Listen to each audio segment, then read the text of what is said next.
Chapter 362. The 419-year-old free immortal of the Nine Layers realm returning to Third Medicine Valley. Guyan's face blossomed into a smile. In just one night, he had transformed from the ninth layer of the divine thought true immortal realm to the ninth layer of the free immortal realm, a groundbreaking change of strength. Had it not already been daylight, he would have wanted to continue breaking through. The breakthrough in cultivation level consumed nearly 50 million years of his lifespan barrier, leaving Guyan with over 67 million years of life remaining. He felt there was still hope for a successful breakthrough. After reaching the free immortal realm, his perception of the great heavenly spirit land became clearer. He could confirm that both the Immortal Dynasty and Holy Court were harboring free immortals. Once the free immortals go to war, it could very well involve the entire world. If he could transcend the free immortal realm, Guyan would feel even more at ease. Guyan stepped down from the transmission array platform and looked up. In the vast cosmos above, he saw a gray river. Not being within the cosmos, he couldn't reach it by flying upwards. He had to traverse it through the Tao rules. The River of Destiny. The place where Luhan perished. Guyan just watched from a distance, with no immediate intention to step into the River of Destiny. His gaze then shifted to Wuxia, who rarely took the trouble to visit him, so he naturally went to greet him. Yu Yingying was holding a rabbit as she saw the figure of Guyan. She subconsciously looked over, and was taken aback for a moment, rubbing her eyes with one hand. Guyan was dressed the same as the day before, with no change in his makeup or hairstyle. Yet Yu Yingying felt a significant change in him. This change was indescribable for her. Looking at Guyan made her want to approach him, but after a longer gaze, she felt an urge to submit. It was a complex emotion, difficult for her to describe. Not only her, but other disciples also couldn't help but take a second look at Guyan after seeing him. Guyan arrived behind Wuxia just in time to hear him listing the benevolent deeds of Liu Bei. Wuxia seemed to sense something and turned his head. Seeing Guyan, the anger on his face instantly vanished. "You're finally back. Come on, let's go have a drink." Wuxia immediately pulled Guyan's arm and walked to the side. Guyan naturally wouldn't refuse. He called out for an Xian to prepare wine and dishes. The two settled in Guyan's loft, sitting opposite each other. "Guyan, I've reached the unification realm," Wuxia excitedly declared, his face brimming with pride. Guyan was amused. "You're in the unification realm? I couldn't even sense it until I approached you from behind." He had suppressed his aura to nascent soul realm levels without completely hiding it. This showed that Wuxia really got carried away easily. Guyan wondered if this would cause him trouble in the future. "Really? That's two." Guyan feigned surprise, his eyes widening. Wuxia became even more smug at his expression, boastfully asking, "A unification realm at 421 years old? Do you understand what kind of strength that represents?" Guyan opened his mouth, then found himself at a loss for words. He knew very well what strength a unification realm cultivator at 421 years old represented. Isn't it just the unification realm? What he wanted to ask Wuxia was whether he knew what the ninth layer of the free immortal realm, at 419 years old, constituted in terms of power. An Xian, who had come upstairs to deliver the wine and dishes, found Wuxia's statement amusing. "Showing off in front of my master?" She placed the wine and dishes on the table, then left. Wuxia had been speaking loudly on purpose and wondered why an Xian didn't react. Guyan noticed this and chided an Xian mentally for not maintaining the composure of an actor, too quick to relax. "Never thought you'd make it this far, although I've always felt you were extraordinary. It turns out I still underestimated you," Guyan said with feeling, immediately drawing Wuxia's attention back. Wuxia laughed and said, "If it weren't for your constant encouragement in the past, I couldn't have reached this point today. You too can comprehend the path. It's not impossible for you to reach the unification realm in the future." Guyan shook his head. "That's impossible." "How could it be? You have to believe in yourself." "Yeah, it's because of belief there's no chance." Guyan then asked, "You should be able to compare with An Hao and my brother Li now, right?" Upon hearing this, Wuxia's eyes shone. "I'm not sure, but I've always aimed to match them. Sadly, I don't know how strong they really are. I'll challenge them once I surpass their realms." "Goodness. You like to fight across realms as well?" Guan was happy, but he was quite satisfied with Wuju's mentality. One can't be arrogant, and one mustn't act rashly. Even the strongest can be vanquished. The two began to talk about the future, mainly about Wuju's future.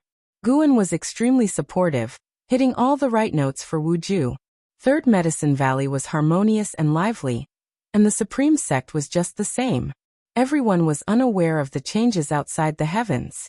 At the moment, the layer of light outside the heavens gathered many great cultivators, with the least of their realms being heaven and earth flying immortal, all gazing at the silent destruction domain. Fu Xinxiu and Bai Zia from Mortal World Peak had also arrived, accompanied by more than a dozen heaven and earth flying immortals. The relationship between the Immortal Dynasty and the Holy Court is really tense. Bai Zia couldn't help but mutter. Immortal spirits from the Immortal Dynasty and cultivators from the Holy Court stood on opposite sides, the farthest apart, and the tension between them was palpable to all factions. Fu Xinxiu looked into the distance and said, "I hope this phenomenon allows both sides to temporarily set aside their disputes." Bai Zia looked up and commented with a sigh. The great heavenly spirit land might be strong, but compared to the silent destruction domain, it's still too insignificant.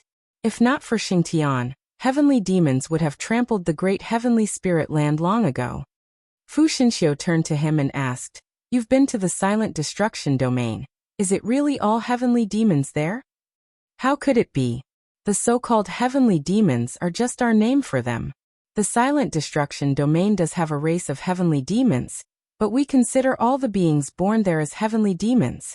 The domain is boundless, and I don't know just how vast it is. Perhaps there are other great heavens and earths hidden there?" Bai Zia spoke wistfully, as if recalling something, his eyes growing dim. While the two discussed the silent destruction domain, other factions were doing the same, sharing their experiences within the domain. Meanwhile, Guan, the instigator behind the phenomena, was in the valley enjoying wine and good times with a friend. This continued until late at night when Guan began to act again. The gap between the free immortal realm and higher realms was immense, a significant leap in stages. Fearing that 600 million years of life might not suffice, he wanted to surreptitiously gather 10 billion years worth. Yes, the last time. This time, once he gathered 10 billion years, he absolutely wouldn't steal again. The act itself made him feel ashamed. To avoid drawing connections to himself, he first went to Mortal World Peak to steal medicinal herbs, making it appear as if they too were victims. To his surprise, he sensed a divine immortal of wondrous dharma cultivating in the main peak, encircled by the chief fortune of Mortal World Peak, likely an elder returned from outer heaven. Guan only stole from the main peak's herbs, and then quickly departed, ultimately alerting Mortal World Peak. By dawn, the divine immortal of wondrous dharma stood in front of a pile of harvested mature medicinal herbs, silent for a long time. Only when the sunlight bathed him did he take a deep breath. "This world remains unfathomably deep," he sincerely remarked. 10 days later, Guan successfully accumulated a lifespan of 10 billion years. Next was the breakthrough. Guan looked towards outer heaven. The proximity of the silent destruction domain had many powerful beings roaming it, which meant he couldn't rashly choose a place for his breakthrough. He certainly couldn't delve deep into the silent destruction domain. What if an existence like the Black Profound Emperor was waiting? Autumn winds whistled through the forest where Guan sat on a rock, gazing at the sky through the gaps in the leaves. The Blood Prison Great Saint lay beside him, while an Exian practiced the stepping path of age's step. Her movements were smoother than before, each step full of grace, catching even the Blood Prison Great Saint's eyes.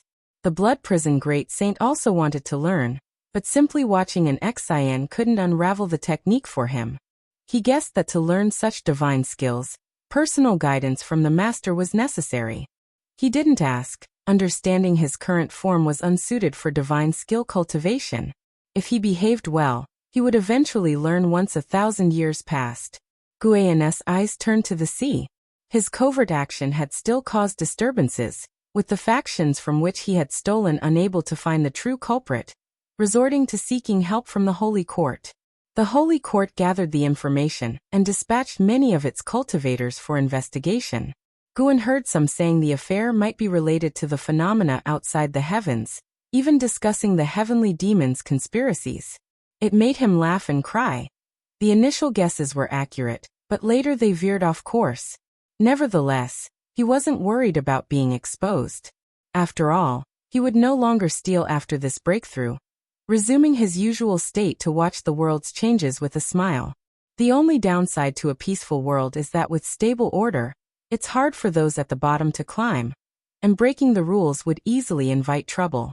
The resources of the great heavenly spirit land had been divided among various factions. Any land nurturing heaven and earth treasures was always near a sect, with very few ownerless treasures left. Either they were guarded by a sect, or a great demon was watching them. Of course, compared to the turmoil of unrest, Guan preferred peace. Peace may have less opportunity, but it's not as dangerous. If not for the Holy Court establishing order, the Seven Stars Spirit Realm would have trampled the supreme sect before Guan could rise. It was the world's rules that kept the Seven Stars Spirit Realm from acting recklessly, their vile acts only able to be performed in the shadows. Guan's divine thought suddenly fell on Jushi of Moonfall Divine Lake. In the vast world, only a handful of people he had physically seen could reach the peak longevity of 9,999 years before the Nirvana realm. And how? The evil emperor, Yang Jian, the blood prison great saint, Ji Xiaoyu and Zhu Shi. Among them, the evil emperor, the sect hierarch of the ephemera sect, was trapped under the immortal king crown and crushed by Guan. There surely were other individuals with the maximum longevity of 9,999 years in this world. They just hadn't appeared before Guan yet. Perception could not be used for lifespan detection. Guan saw Zhu Shi cultivating. Her cultivation level the same as the last time he saw her, with no hint of change. What heights will the Tai Chu swallowing Yuan body reach here? Guan was filled with curiosity. Within the great heavenly spirit land, ancient treasure bodies were rare. Above them were Taoist bodies, and higher still were holy bodies. The Tai Chu swallowing Yuan body was comparable to the primordial karmic body, exceeding even the holy bodies. In terms of physique alone, Zhu Shi was much stronger than in Hao and Yang Jian. Of course, physique was just one aspect of talent. Like in Hao, his intellect was equally remarkable. 9,999 years is the limit of longevity for the human race beneath the Nirvana realm, but it doesn't necessarily mean the limit of their gifts. Chapter 363. Peeking into the future. Master, I can't train anymore. An Xian approached Guan, speaking feebly. Guan came back to his senses, nodded slightly, then stood up and took an Xian and blood prison great saint away. Master, do you think the immortal dynasty will fight with the Holy Court? Everyone outside is saying that great changes are coming. An Xian asked curiously as she walked beside Guan. The ancestor of void illusions blessed all beings, causing the status of the immortal dynasty in the hearts of all beings to soar. Now, in the eyes of most beings, the immortal dynasty was even stronger than the Holy Court. Once the immortal dynasty defeated the Holy Court, a new era would begin. Perhaps, Guan answered. But it has nothing to do with us. The Taitsong continent can't participate in such a struggle yet. Looking at the lights in outer heaven, Guan suddenly felt that he delayed the conflict between the immortal dynasty and the Holy Court. Now the entire great heavenly spirit land feared the silent destruction domain, and dared not rashly go to war.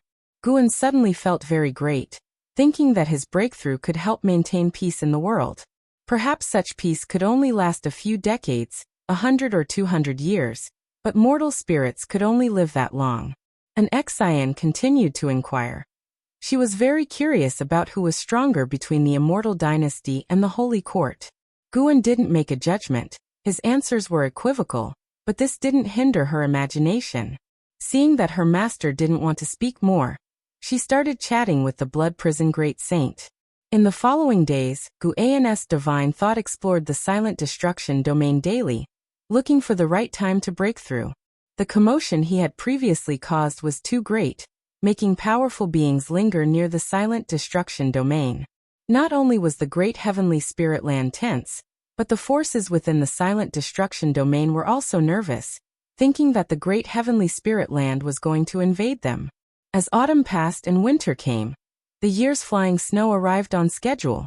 In the early winter, Guan took an Xian to Mortal World Peak, and an Xian walked to one side to cultivate on her own. It wasn't long before Zhu Xinglan came to visit Guan. Master, there have been thieves on Mortal World Peak lately, Zhu Xinglan said with a solemn expression. Guan raised an eyebrow, asking in surprise, "What kind of thieves? Were there any casualties?" "No, but many garden areas had medicinal herbs harvested, including our Mortal World Peak's medicine garden. Fortunately, only harvesting was done, and there was no damage. Even the Supreme Elder of the main peak couldn't find the real culprit. Also, I heard that there were strange phenomena beyond outer heaven recently." "Do you think it could be the work of the heavenly demon?" Zhu Xinglan said anxiously. "The higher you stand, the more dangers you see. With external threats from the heavenly demons and internal tensions between the immortal dynasty and the holy court at knife point, how could he not think more? Moreover, a heavenly demon was hidden beneath Mortal World Peak." Guan frowned and pretended to calculate with his fingers. Zhu Xinglan seemed to think of something, adding, "Moreover, other sects have encountered similar situations to Mortal World Peak, with medicinal herbs mysteriously harvested without anyone knowing who the perpetrator is." Guan asked, "How many times has this happened on Mortal World Peak?" "Just once." "Then let's wait and see. It might just be a false alarm." "Perhaps." Zhu Xinglan felt it made sense, and then began to speak about the situation of Dingtian Peak. Not long after, Zhu Xinglan left, and Guan began to enjoy some leisure time, not in a rush to harvest herbs since the recent situation was tense. A lifespan of 10 billion years should be enough for him to break through. After reading for a while, Guan's gaze turned towards outer heaven. He saw a great battle unfolding within the silent destruction domain. The combatants were divine thought true immortals, and they were not beings from the great heavenly spirit land. Beings born in the silent destruction domain differ distinctly from those of the great heavenly spirit land in terms of aura, so the heavenly demon was easy to identify. Guan watched the battle, curious to see how the divine thought true immortals of the silent destruction domain compared to the Sun and Moon Netherworld Emperor in strength. The true immortals fighting resembled the Sun and Moon Netherworld Emperor in the simulation. Each strike deadly, showing no mercy, clearly bearing deep hatred. After watching for a while, Guan felt they were not as strong as the Sun and Moon Netherworld Emperor. It was unlikely that even both together could defeat the Sun and Moon Netherworld Emperor. No wonder the Sun and Moon Netherworld Emperor could travel from the Yin-Yang domain, and even penetrate the Holy Court, and leave triumphantly. Guan speculated that the Reincarnation Path Emperor and the Holy Court had some causal connection. Otherwise, the Sun and Moon Netherworld Emperor wouldn't have been able to steal the Reincarnation Path Emperor's soul jade from within the Holy Court. He waited until he took an Xian back to the Supreme Sect, and those two divine thought true immortals were still undecided in their battle. As night fell, Guan read in the attic, a stove nearby with a pot of wine brewing on it. This atmosphere in the cold winter felt very warm.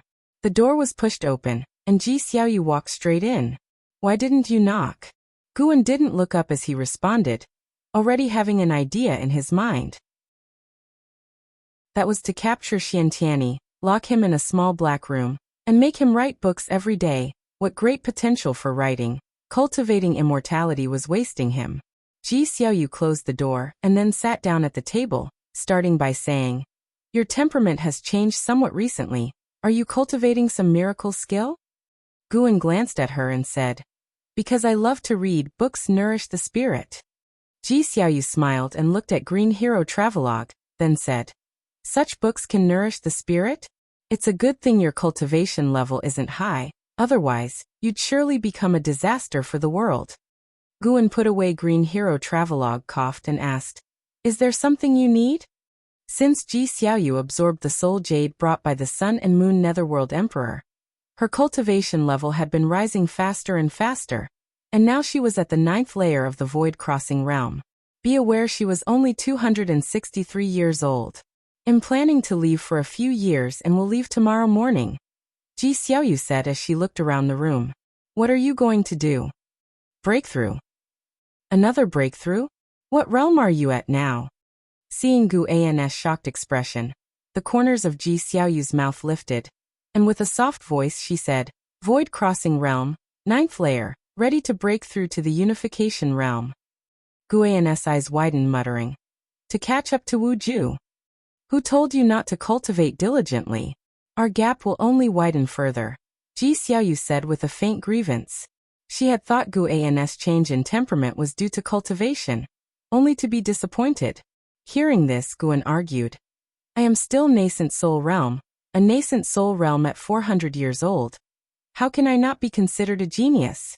I was just born in the wrong era. If I had lived a few hundred years earlier, the Supreme Sect would have made much of me. Ji Xiaoyu shook her head, laughing, and said, Have you ever thought that the reason you have the achievements you do today is because the Supreme Sect has grown stronger?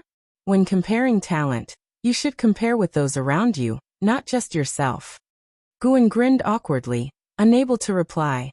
Seeing his expression, Ji Xiaoyu's heart softened, and she didn't pursue the topic further but instead asked, Is there anything you need? I can bring it back for you. That won't be necessary. I don't need anything. The two began to chat leisurely, discussing whatever came to mind, neither feeling awkward. This feeling was like that of an old married couple. Ahem. What am I thinking about? Guan cursed in his mind, then started to probe Ji Xiaoyu's karma. After reaching the 9th layer of the free immortal realm, his karmic and life path cultivation became even stronger. He could see the development of Ji Xiaoyu's life path for the next 1,000 years. Although Ji Xiaoyu's fate had many variables, there were also overlaps with others. That was, she would be involved in the Great War between the Immortal Dynasty and the Holy Court. In the future, the whole world, including the Supreme Sect, would get swept up in this conflict. The Supreme Sect supported the Holy Court because Sword Venerable Fu Dao had joined the Holy Court, and the Holy Court continuously tried to tie the Supreme Sect to their chariot. Guan could see the future through the beings of the Supreme Sect, and he had no thoughts of preventing or changing it. Rather, he felt a sense of detachment. At first glance, all beings lived according to a heavenly scripted drama, but he could foresee everything and had the power to change it, a feeling wonderfully sublime. After chatting for an hour, Ji Xiaoyu finally left. Guan then stood up and went to the stove, lifting the wine jug to pour himself some wine. Ji Xiaoyu was preparing for a breakthrough, and he was also ready for his own. It was truly a double celebration. Tonight deserved celebration. The next morning, Ji Xiaoyu left Third Medicine Valley. After joining his disciples for training, Guan also left on his own. He stayed at Mystic Valley for a while before departing. Using his ultimate art to turn his body into illusion, he concealed his form, and combining the Cosmic Path divine skill to hide his own aura and karma, he directly crossed through the light layer of outer heaven, unnoticed by any great cultivator, and flew towards the silent destruction domain. This time, Guan headed in another direction. Soon he entered the silent destruction domain and landed in a nebula. He could sense beings roving in all directions, those two divine thought true immortals still locked in battle. He couldn't manage that much anymore. He had to break through as soon as possible. Settling into a meditative pose, he activated his lifespan barrier, then accessed his attribute panel. Name, Guan lifespan, for 19/1-004-613-224. Physique, mixed origin refining void body. Cultivation level, free immortal realm 9th layer. A lifespan of 10 billion years should be enough for a successful breakthrough, right? Guan suddenly felt worried. He had decided this time to not enhance his divine skills or cultivation techniques any further, but to directly attempt the breakthrough. After all, there's no limit to enhancement in various aspects, and he was more concerned with ascending realms. There was no need to wait any longer. Never mind. A direct breakthrough. If 10 billion years of lifespan isn't enough, then he'll just have to wait more. Guan's expression hardened, his gaze lingering on his cultivation level section. Invest 1 billion years of lifespan. You undergo energy absorption cultivation for 2 million years, using the eternal infinite skill's great accomplishment to forcefully attack the Tao fruit realm. Begin tribulation crossing. You couldn't endure the heavenly Dao Tai divine element grand tribulation. The tribulation crossing failed. You undergo energy absorption cultivation for 4 million years, using the eternal infinite skill's great accomplishment to forcefully attack the Tao fruit realm. Begin tribulation crossing. You couldn't endure the heavenly Dao Tai divine element grand tribulation. The tribulation crossing failed. Well. 2 million years for one tribulation crossing? That's a huge gap. Gu An's eyelids twitched, but thinking of Long Zhan's tremendous strength after his successful breakthrough, he felt slightly relieved. What are 2 million years? He had a 10 billion year lifespan and could afford the gamble. One prompt after another jumped out. Guan deliberately only looked at the length of the prompts. No changes at all. Until 1 billion years were exhausted, he still hadn't broken through. Guan took a deep breath and invested another billion years of lifespan. Chapter 364. Breakthrough to the perfect completion of the Taoist repository free immortal realm. The second 100 million years. Guan made his decision and stared intently at the prompts. One after another, the prompts emerged, all of them failures. Facing tribulation every 2 million years, he could only attempt it 50 times in 100 million years. The experience of failing 200 or 300 times before had made Guan increasingly tense. In the end, they were all failures. 200 million years of lifespan, 100 failures. Guan remembered the heavenly Dao Tai divine origin tribulation. Although he hadn't enhanced his cultivation technique or divine skills, he felt all aspects of himself were already sufficiently powerful. This heavenly Dao Tai divine origin tribulation really has some substance. Guan reflected emotionally, then once again committed 100 million years of lifespan. Failure. Guan saw that the lifespan barrier had barely consumed any lifespan, and felt as if the barrier was silently mocking him. Another 100 million years. It should be a success now, right? Guan gritted his teeth, no longer able to maintain his composure. The prompt came out again, faster than before. Another failure. Guan had now squandered 400 million years of his lifespan, failing 200 times. He couldn't help but think of Long Zhan. He didn't know how many years of lifespan it had taken Long Zhan to succeed in his breakthrough. He had inherited Long Zhan's memories, but he couldn't see Long Zhan's life-stealing prompts, nor could he hear Long Zhan's inner monologue at that time. He could only experience Long Zhan's life through his own eyes, which was how he was certain he himself was the true incarnation. He wouldn't get lost because of it. Long Zhan had never revealed his life-stealing ability to anyone, nor did he ever talk about his lifespan. So Guan didn't know how many years of lifespan Long Zhan had. However, recalling Long Zhan's memories, he realized that Long Zhan did indeed feel frustrated in the early stages of charging into the Tao fruit realm. Presumably Long Zhan had also failed many times. Guan took another deep breath, cast aside all distractions, and continued with the breakthrough. He still had 600 million years of lifespan left. It would be fine as long as he succeeded. After all, the lifespan is just a number, which can be slowly accumulated. Besides, he was more fortunate than Long Zhan, who only unlocked the life-stealing ability in the late stages of his life, while he was just 419 years old. There were endless possibilities in life. As long as he didn't act as arrogantly as Long Zhan had. Another 100 million years.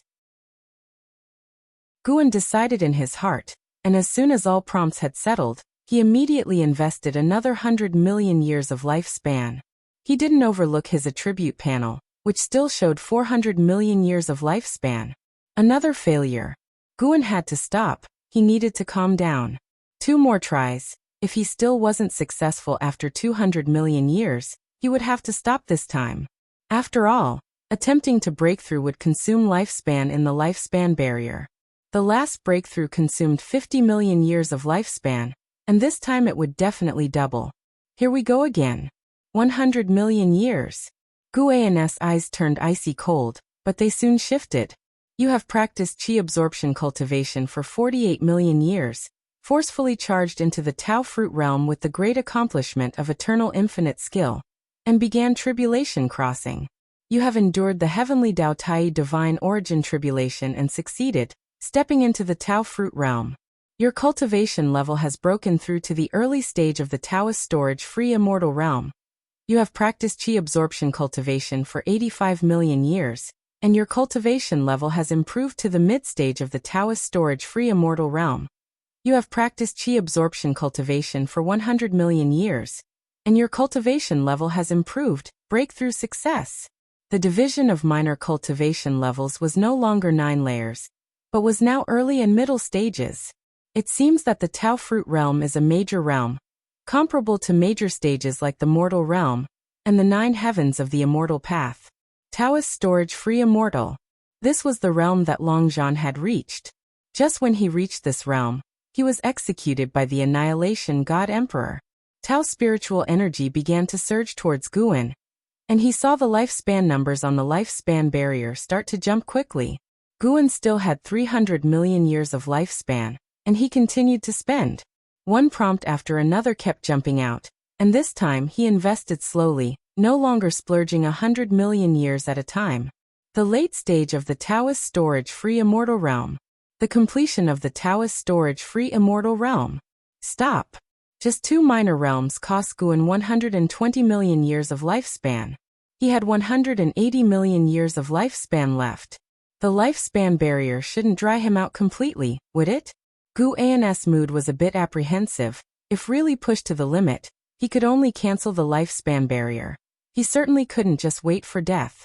As vast amounts of Tao spiritual energy entered his body, there was another upheaval in the silent destruction domain. Not only Tao spiritual energy, but even the Tao rules of the universe were in upheaval. Almost instantly, those beings who were fighting or exploring in the area were scared into immediate retreat. This upheaval far exceeded the disturbance Guan had made during his last breakthrough. Even true immortals with divine thoughts were frightened into running away. Guan soon closed his eyes, immersing himself in the metamorphosis of his being. His Tao seed began to absorb Tao spiritual energy. Even Tao rules integrated into his body, with cause and effect, destiny rules in the majority, followed by soul and reincarnation rules. Although reincarnation rules have always existed, they were not as perfected as his previous lives' mythology portrayed. The reincarnation rules absorb souls, then let them reincarnate anew. This process is elusive and unstoppable.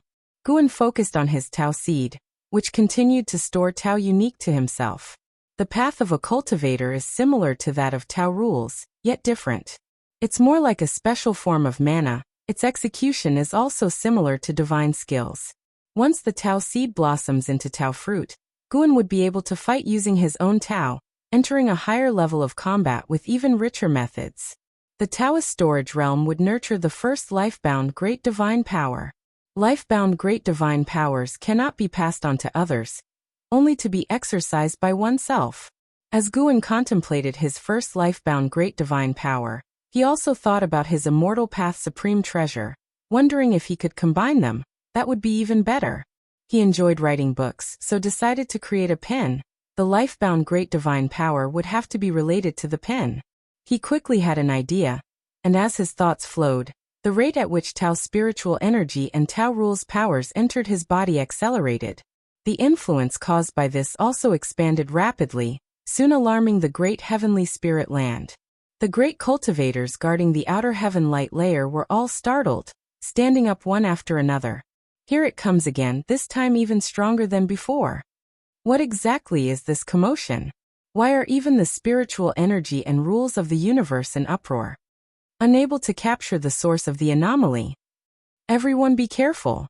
This surely has to do with the heavenly demon. Trouble has piled up one after the other. Could it be the fabled epical tribulation? While the great cultivators were discussing, 2 figures appeared above them, unnoticed by anyone. These were 2 free immortals, one from the immortal dynasty, the other from the holy court. The free immortal from the immortal dynasty was known as the ancient immortal emperor. The holy court's free immortal was addressed as Saint Ancestor. The ancient immortal emperor had youthful features with white hair, wearing a white robe. His whole being gleamed with white Tao light, looking out of place amidst the cosmic stars. Is this a breakthrough, or a formation being set up? The ancient immortal emperor asked with a slight furrow in his brows. The Saint Ancestor, dressed in dark Tao robes with black and white hair fluttering slightly, emitted a very strong sense of oppression. His eyes also peered into the depths of the cosmos. It doesn't seem to be either, it's more like some Tao rules are affecting the universe, Saint Ancestor said with a complex tone. Both free immortals lapsed into silence. After a long time, Saint Ancestor looked towards the ancient immortal emperor. You wouldn't interfere in the disputes of the younger generations, would you? The ancient immortal emperor turned to look at him. As long as you don't break our agreement, I naturally want either. At those words, the Saint Ancestor showed a smile and nodded. Let the younger ones fight. Comprehending Tao is what we should be doing. If the heavenly demon really attacks and the great heavenly spirit land faces the threat of destruction, that's when we'll step in. The ancient immortal emperor had no objections. He turned to glance at the great heavenly spirit land with a meaningful look in his eyes. How many lifetimes does Shengtian still have? The ancient immortal emperor asked. Saint Ancestor shook his head. I have no idea. In the early years, he ceased to trust me and began contemplating the heavenly Tao, setting himself on a solitary and strong path. The ancient immortal emperor fell silent. No more questions asked. His gaze returned to the silent destruction domain. Boom. Guan's Tao seed completely solidified into a Tao fruit, officially achieving the Taoist storage realm. At the same time, his Tao fruit manifested Tao patterns, the form of his life-bound great divine power. Guan named his self-created life-bound great divine power as the longevity true words, a divine power primarily based on cause and effect, fate, deciding the life, death, and destiny of beings with words. There was a profound mystery of laws following speech. Guan continued the charge into the mid-stage of the Taoist storage-free immortal realm. He opened his eyes and looked toward the attribute panel, seeing he had 130 million years of lifespan left, his heart somewhat relieved. From this perspective, the lifespan barrier would not exhaust all his lifespan. Time moved swiftly. An ancient hour later, his cultivation level had reached the late stage of the Taoist storage-free immortal realm. Just one more minor realm to go. The mana of the late stage of Taoist storage-free immortal far exceeded the early stage, in both quantity and quality, incomparable to the early stage. An unprecedented sense of power made Guan extremely gratified. He even felt as if the universe couldn't confine him, that he could easily leap out of it. He restrained himself. He felt that terrifying existences were wandering outside the cosmos. Perhaps the Annihilation God Emperor, Black Profound Emperor, were waiting for him. He looked into the distance. His divine thought turned invisible, probing far away. Traversing within the silent destruction domain, his divine thought spied many powerful beings. The silent destruction domain still hosted quite a few true immortals and free immortals, though they were very scattered, equivalent to a realm as large as the great heavenly spirit land hardly housing a single free immortal. Crossing vast distances, he saw another great heaven and earth. He didn't linger, continuing onward. Over the following period he encountered 3 other great heaven and earths, all enveloped by the silent destruction domain. As his divine thought neared its limit, he quickly retracted it and concentrated on breaking through. The nearest great heaven and earth to the great heavenly spirit land was extremely distant. It would take true immortals years just to travel there, passing through many areas of spatial distortion along the way, which cannot be crossed by mere flight. Guan's focus returned to his body, observing his own Tao fruit. He had an intuition that once the Tao fruit bloomed, a new realm would open up. He looked forward to that day. At that moment, Guan seemed to sense something and looked up. In the deep darkness, a pair of gigantic eyes appeared, the same eyes he had seen during his previous breakthrough. Unexpectedly, they had appeared again.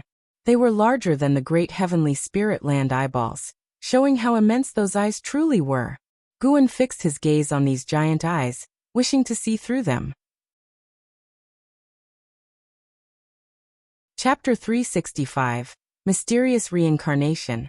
Fate-determining Pen Guan compared his memory with the eyes before him, and determined they were not the eyes of the Black Profound Emperor. As for whether they were the eyes of the Annihilation God Emperor, he couldn't decide. Long Zhan had never actually seen the true body of the Annihilation God Emperor, and was pinched to death by a hand that the Annihilation God Emperor had reached out. For the time being, he could not see through the cultivation level of this pair of huge eyes, but they indeed gave people an uneasy and oppressive feeling. Relying on the lifespan barrier, Guan wasn't afraid of being detected by the other party. He had originally thought that the eyes would disappear after watching for a while, but that was not the case. He suddenly saw two figures flying out from the midst of those giant eyes, and they swept past above Guan at an extremely fast speed, heading towards the great heavenly spirit land. Although they passed above Guan, they were actually very distant from him. Guan turned his head to look, his eyebrows furrowing and a worried expression in his eyes. He could sense that these two figures were just from the free immortal realm, but free immortals could easily obliterate the lives in the great heavenly spirit land. He still needed to make a breakthrough and didn't want to act rashly. Moreover, those giant eyes were still there. If he made a move, would he expose himself? Guan saw that free immortals from both the Immortal Dynasty and the Holy Court had appeared, and could only hope that they would be able to stop this mysterious enemy. However, the moment those two figures that emerged from the giant eyes reached the edge of the silent destruction domain, they suddenly disappeared. Guan keenly caught that they had entered into the reincarnation rules. And then they entered the light layer of outer heaven in a manner incomprehensible to cultivators before their presence completely vanished. During the entire process, even those two free immortals were unable to detect them. Is this reincarnation? Guan turned his head back and saw the pair of giant eyes slowly disappearing into the darkness, as if they had never appeared. Forget it. First, make a breakthrough. Guan raised his right hand, using his powerful mana to condense the Immortal Path's supreme treasure he desired. Free immortals could create Immortal Path supreme treasures. Naturally, it was even easier for free immortals in a higher realm. While his cultivation level rose continuously, Guan quickly shaped the form of the Immortal Path supreme treasure, then infused his own Tao into it, forming a restriction structure that stabilized the Dharma treasure. Time continued to move on. After a little half an ancient hour had passed, Guan finally reached the perfect realm of the free immortals. At this moment, he felt a great sense of power, as if he could reach to the heavens and pierce through the earth. His right hand was still shaping the Immortal Path supreme treasure. Divine light shining upon his face, and the golden patterns on his forehead gleamed, making his face appear even more majestic. He seemed to be beholding a piece of heaven and earth, his gaze profound. He glanced at the attribute panel, and saw he still had 70 million years of lifespan. He did not rush to lift the lifespan barrier, but continued to fashion the Immortal Path supreme treasure. With the breakthrough completed, the rate at which the lifespan barrier consumed his lifespan abruptly decreased. The turmoil in the silent destruction domain also began to slow, bringing relief to the creatures hiding all around. It wasn't just the creatures of the great heavenly spirit land who were afraid. The heavenly demons in the silent destruction domain also trembled, as there were tales of calamity everywhere, which is the creatures' worry about the unknown. Faced with unknown dangers, it was easy for them to associate these fears with the heavenly will and calamity. Waiting for the Tao spiritual energy's turbulence to subside and Tao rule surges to cease, the silent destruction domain sank into deathly silence, extremely oppressive. Another 2 ancient hours passed. The Immortal Path supreme treasure in Guan's hand finally took shape, but to become a true Immortal Path supreme treasure, one last step was required: to infuse it with his soul's essence. The Immortal Path supreme treasure was not just a powerful Dharma treasure, but also unique. The reason it could endure eternally was that the essence of the free immortal's power maintained this characteristic. Guan suddenly felt a very special force manifesting in the cosmos, a force similar to that in the layer of light outside of heaven. His Immortal Path supreme treasure seemed to want to be recognized by this force, yearning for it to be branded upon itself. Could this be the heavenly Tao rules? Guan was secretly alarmed. The heavenly Tao rules always seemed more threatening to him than the Tao rules, mainly because the heavenly Tao rules were too perfect, almost as if they had a will of their own. No.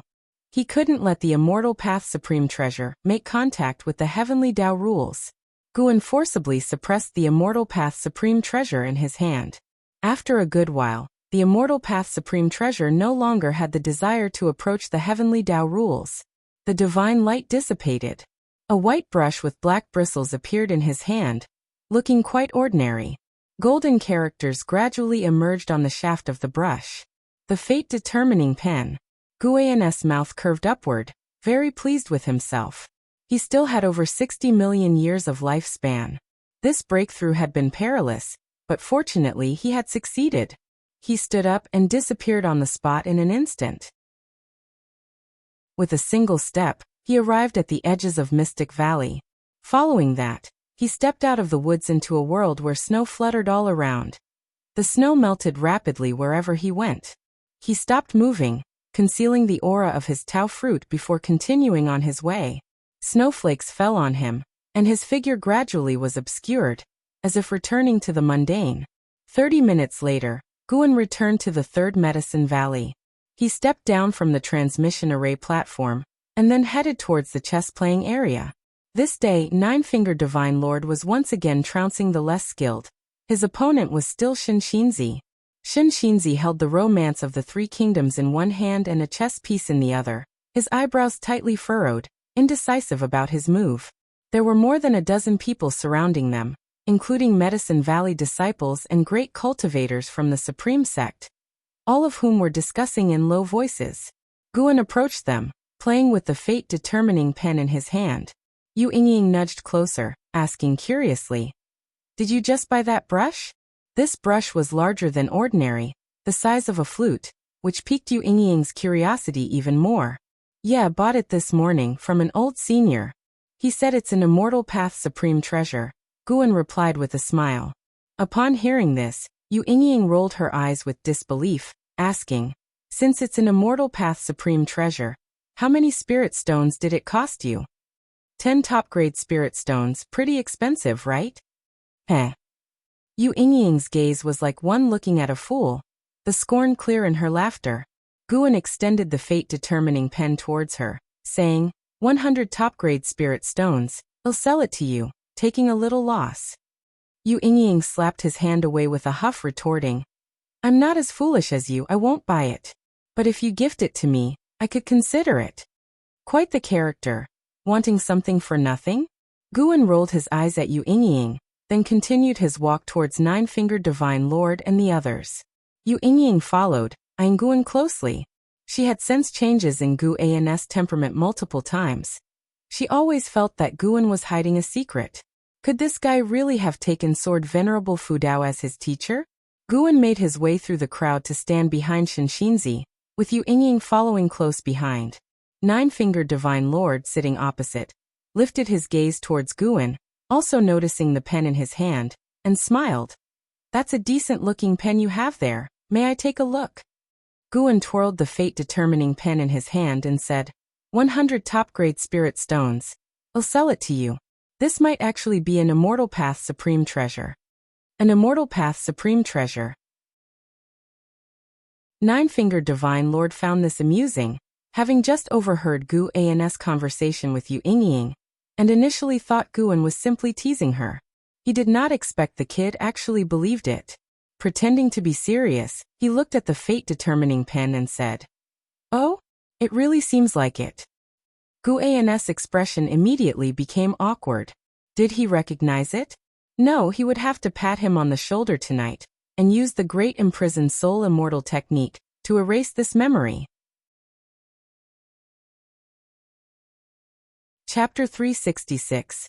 Heavenly Demon Turbulence. Nine-Fingered Divine Lord wasn't sure what Guan was thinking.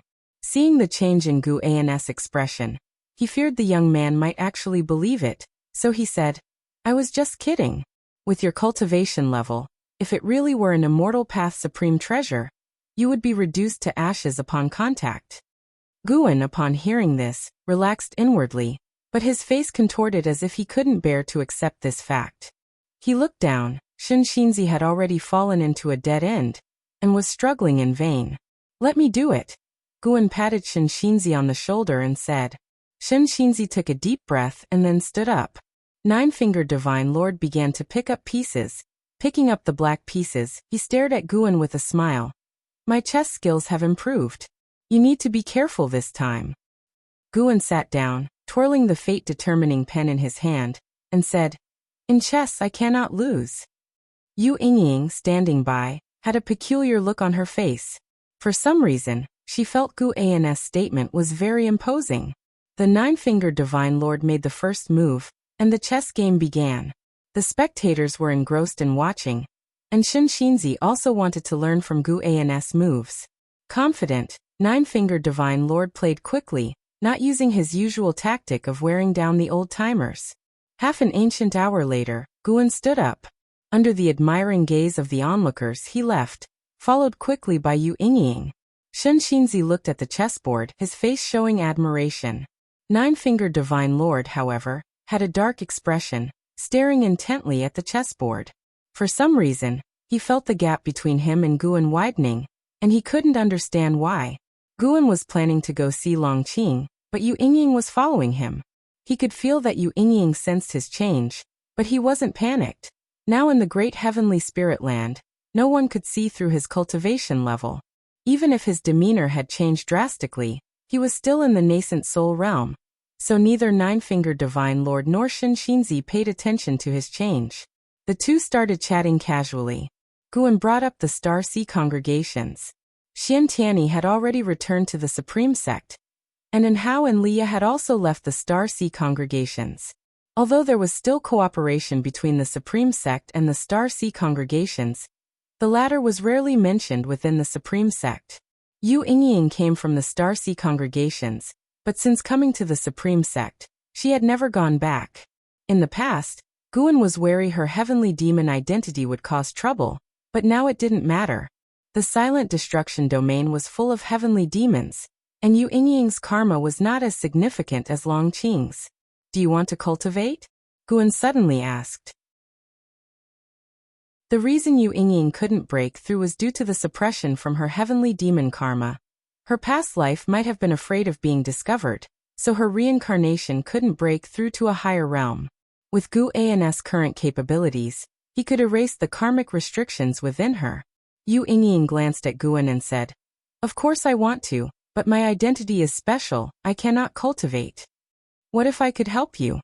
When Yu Yingying heard this, her eyes filled with depth. She shook her head and said, "No need. I will just live out this life honestly and reincarnate sooner. I don't want to become a disaster." After hearing this, Guan fell into silence, no longer speaking. "Why don't you ask me why I think I am a disaster?" Yu Yingying said discontentedly. "This guy is quite good at talking to others, so why is it always awkward with her?" Guan turned his head to look at her, asking, "Is there a need to ask?" This rhetorical question annoyed Yu Yingying so much that she lunged at him, arms flailing. The two playfully scuffled all the way to a forest, where the grass was covered in snow. Longqing was practicing his fist technique in the snow.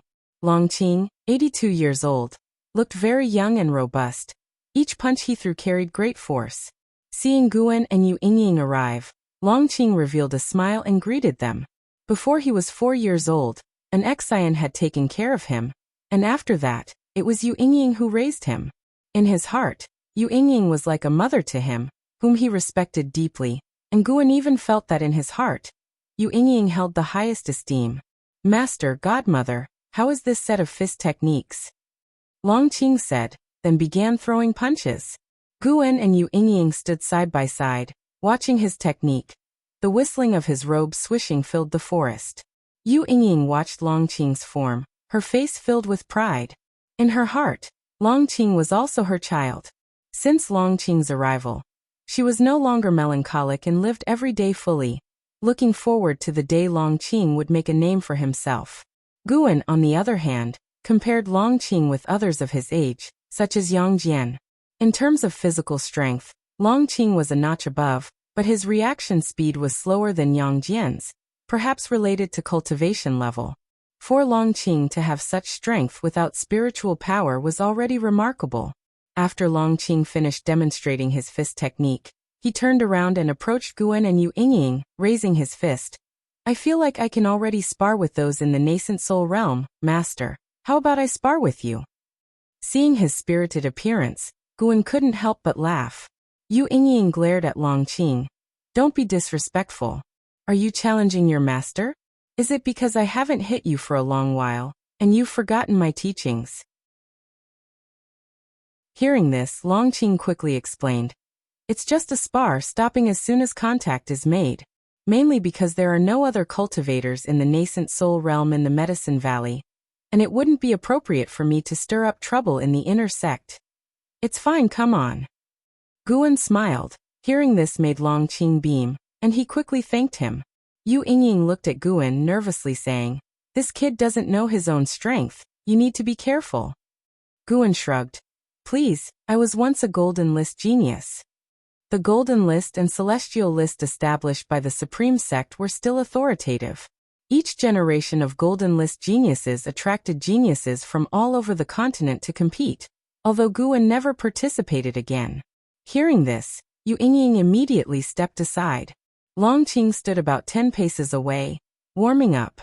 He was very excited. He had long wanted to test Guan's capabilities. In the Third Medicine Valley, there had always been a legend that Guan was formidable, although he couldn't compare to Immortal Path great cultivators like the Nine-Fingered Divine Lord or Shinshinzi. In his own realm, Guan was undoubtedly strong. Guan held the fate-determining pen, waving Longqing over. Longqing immediately advanced, lunging toward Guan in one swift step. So fast, Yu Yingying couldn't keep up with Longqing's speed, and her pupils dilated dramatically. Longqing threw a punch, like a sea dragon emerging from the abyss, with an explosive sonic boom. Guan reached out with his hand, using the fate-determining pen to block Longqing's fist, so it couldn't reach his chest. Longqing's face changed dramatically, his right arm couldn't push any further. At that moment, he felt Guan's formidable presence, as unshakable as a mountain. His biggest reliance was his physical strength, and when his strength was far inferior to his opponent's, how could he not panic? Guan's mouth curved into a smile, his right hand holding the fate-determining pen suddenly lifted, lifting Longqing into the midair. He then swiftly raised his leg and kicked. Bang! Longqing's chest was struck. His eyes bulged, his consciousness briefly blank. Everything happened very quickly, and throughout the process, Yu Yingying didn't see how Guan had made his move. She only saw Longqing lunging at Guan, then being kicked away. By the time she reacted, Longqing had crashed into a large tree, shaking the accumulated snow off the branches, nearly burying him. Yu Yingying glared at Guan and said, "Why did you hit so hard?" With that, she quickly ran toward Longqing. Guan, feeling helpless, thought to himself, "You were worried I'd get hurt by him earlier, so why do you get to play the good person now?" With Yu Yingying's help, Longqing sat up. He opened his eyes looking ahead at Guan. For some reason he suddenly felt awe. Guan's figure in his eyes seemed invincible. Even his second master, Shinshinzi, couldn't evoke this feeling in him. "You still need more practice, Qinger. I'm waiting for your next challenge." Guan's laughter reached Longqing's ears, pulling him out of his reverent mood. He took a deep breath and nodded vigorously, his arrogance completely dissipated. The winter snow continued to fall. As Longqing dwelled on his defeat, the great cultivators from outer heaven were deeply worried. With the cessation of the anomalies in the silent destruction domain, the heavenly demons could no longer hold back, and began to approach the great heavenly spirit land. They speculated that the disturbances in the silent destruction domain were caused by the great heavenly spirit land, while the great heavenly spirit land suspected they were plotting something. In the days that followed, more and more heavenly demons flew out of the silent destruction domain, reaching the cosmic region near the great heavenly spirit land, confronting the great cultivators on the outer layer of light, clearly demarcated. Time quickly advanced to the end of the year. On this day, Guan was sparring with Tian Yaoer, Tianqing, and Tian Bai in the outer world cave. The three demons attacked him together. Although they couldn't gain the upper hand, each was agile and their spells were impressive. Guan, holding the fate-determining pen, easily blocked and dodged their every spell. He was secretly pleased. Although the three demons were always in the Nianchu cave and outer world cave, their strength had been steadily improving. Any one of them could easily defeat Longqing alone. Together, they could even withstand the unification realm. The strongest, Tian Yaoer, had already reached the 7th level of the void-crossing realm. Apart from her exceptional talent, this was also due to Guan's investment in elixirs. Tian Yaoer stopped and said, "Let's stop here for today." Tianqing and Tian Bai followed suit, panting and sweating, their foreheads and hair damp. They looked at Guan with adoration, immediately rushing to him, each hugging an arm, and began to praise how amazing their master was. Guan was already accustomed to their actions. These were the demons he had raised. There was no helping it, he had to indulge them. Tian Yaoer approached Guan and said, "Master, lately I have been feeling restless. Can you help me take a look?" Guan asked in surprise, "How should I check?" Tian Yaoer raised her hands, grasping the front of her robe, preparing to disrobe. "Stop, don't joke around. Tell me more about your feelings," Guan quickly said. He suspected these three demons were plotting something against him. Tian Yaoer pouted, then talked about her recent feelings. During cultivation, her chi blood was easily agitated, making it difficult for her to calm down and cultivate. She even felt something calling her, which made her uneasy. After listening, Guan looked up, his pupils reflecting a sun, within which a phoenix was hidden. As the heavenly demons approached in large numbers, the 7 suns outside were also disturbed. The mysterious creatures within each awakened, watching the heavenly demons, ready for battle. Chapter 367. I want to become an immortal. I want to establish the heavenly court. Heavenly Phoenix Mountain had always been associated with legends of the phoenix, and Tian Yaoer's original form was a special bird, harboring a mysterious flame within her body, which led Guan to speculate about her connection with the legendary phoenix. "Master, what are you looking at?" Tian Yaoer asked nervously. Tian Qing and Tian Bai looked up at the sky and saw nothing, which made them anxious. Could there be something invisible to them that had infiltrated the outer world cave? Guan's gaze shifted to Tian Yaoer. He saw the causal links related to the phoenix on her, which, while faint, were indeed there, proving that Tian Yaoer was a descendant of the phoenix. He was not afraid of the phoenix coming after them because the causal connection was too weak. Guan had been unable to detect it even in the divine thought true immortal realm before, indicating that Tian Yaoer was separated from the phoenix by a vast expanse of time. That phoenix was just a carefree primordial immortal in terms of cultivation. Guan spoke, "Do not worry, I was just looking at your ancestor. The reason for your unease is because your ancestor is restless, and it's affecting you through your bloodline." Ancestor? With both her parents deceased, Tian Yaoer had long regarded Guan as her only support. Hearing now of the existence of an ancestor, how could she remain indifferent? She opened her mouth, but eventually fell silent. Curious, Tian Qing asked, "Master, who is her ancestor, and what is their cultivation level?" Tian Bai also looked at Guan, her large eyes filled with anticipation. Guan counterasked, "Do you still remember the legend of Heavenly Phoenix Mountain?" At this remark, Tian Yaoer's expression changed. Anticipation, nervousness, resentment, various emotions flashed through her eyes.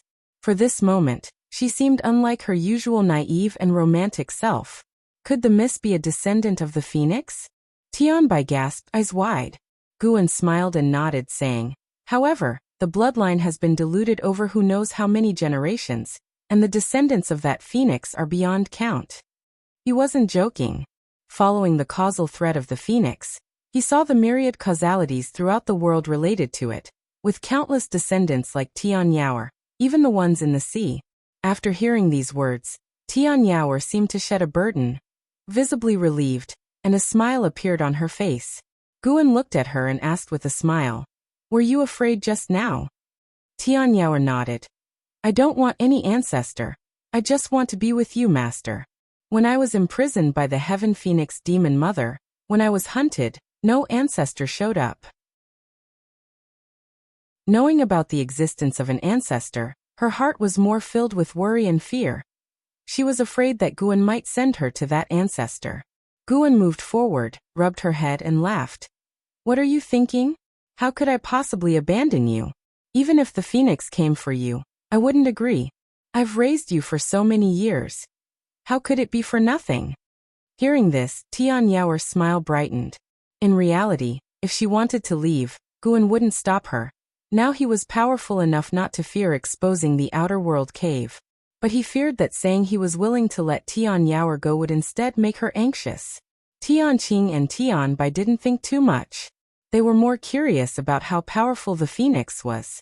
Don't ask anymore. The phoenix is definitely powerful. Be careful, or it might invade your dreams and devour you. Guan hummed, frightening the two, and they dared not ask further questions. It wasn't until noon that Guan left. He went to the North Sea Mountain, where, as the mountain god, he met with Sage Xian Miao. Sage Xian Miao had grown accustomed to a life away from worldly affairs, spending his days tending flowers and herbs, content and at peace, occasionally discussing the paths with passing cultivators. A life he found pleasant enough. When Guan, transformed into a small mountain god figure, approached him, he was no longer as constrained as he had been hundreds of years ago. He stood up and bowed. Guan sat on the eaves and asked, "Have you encountered any confusion in your recent cultivation?"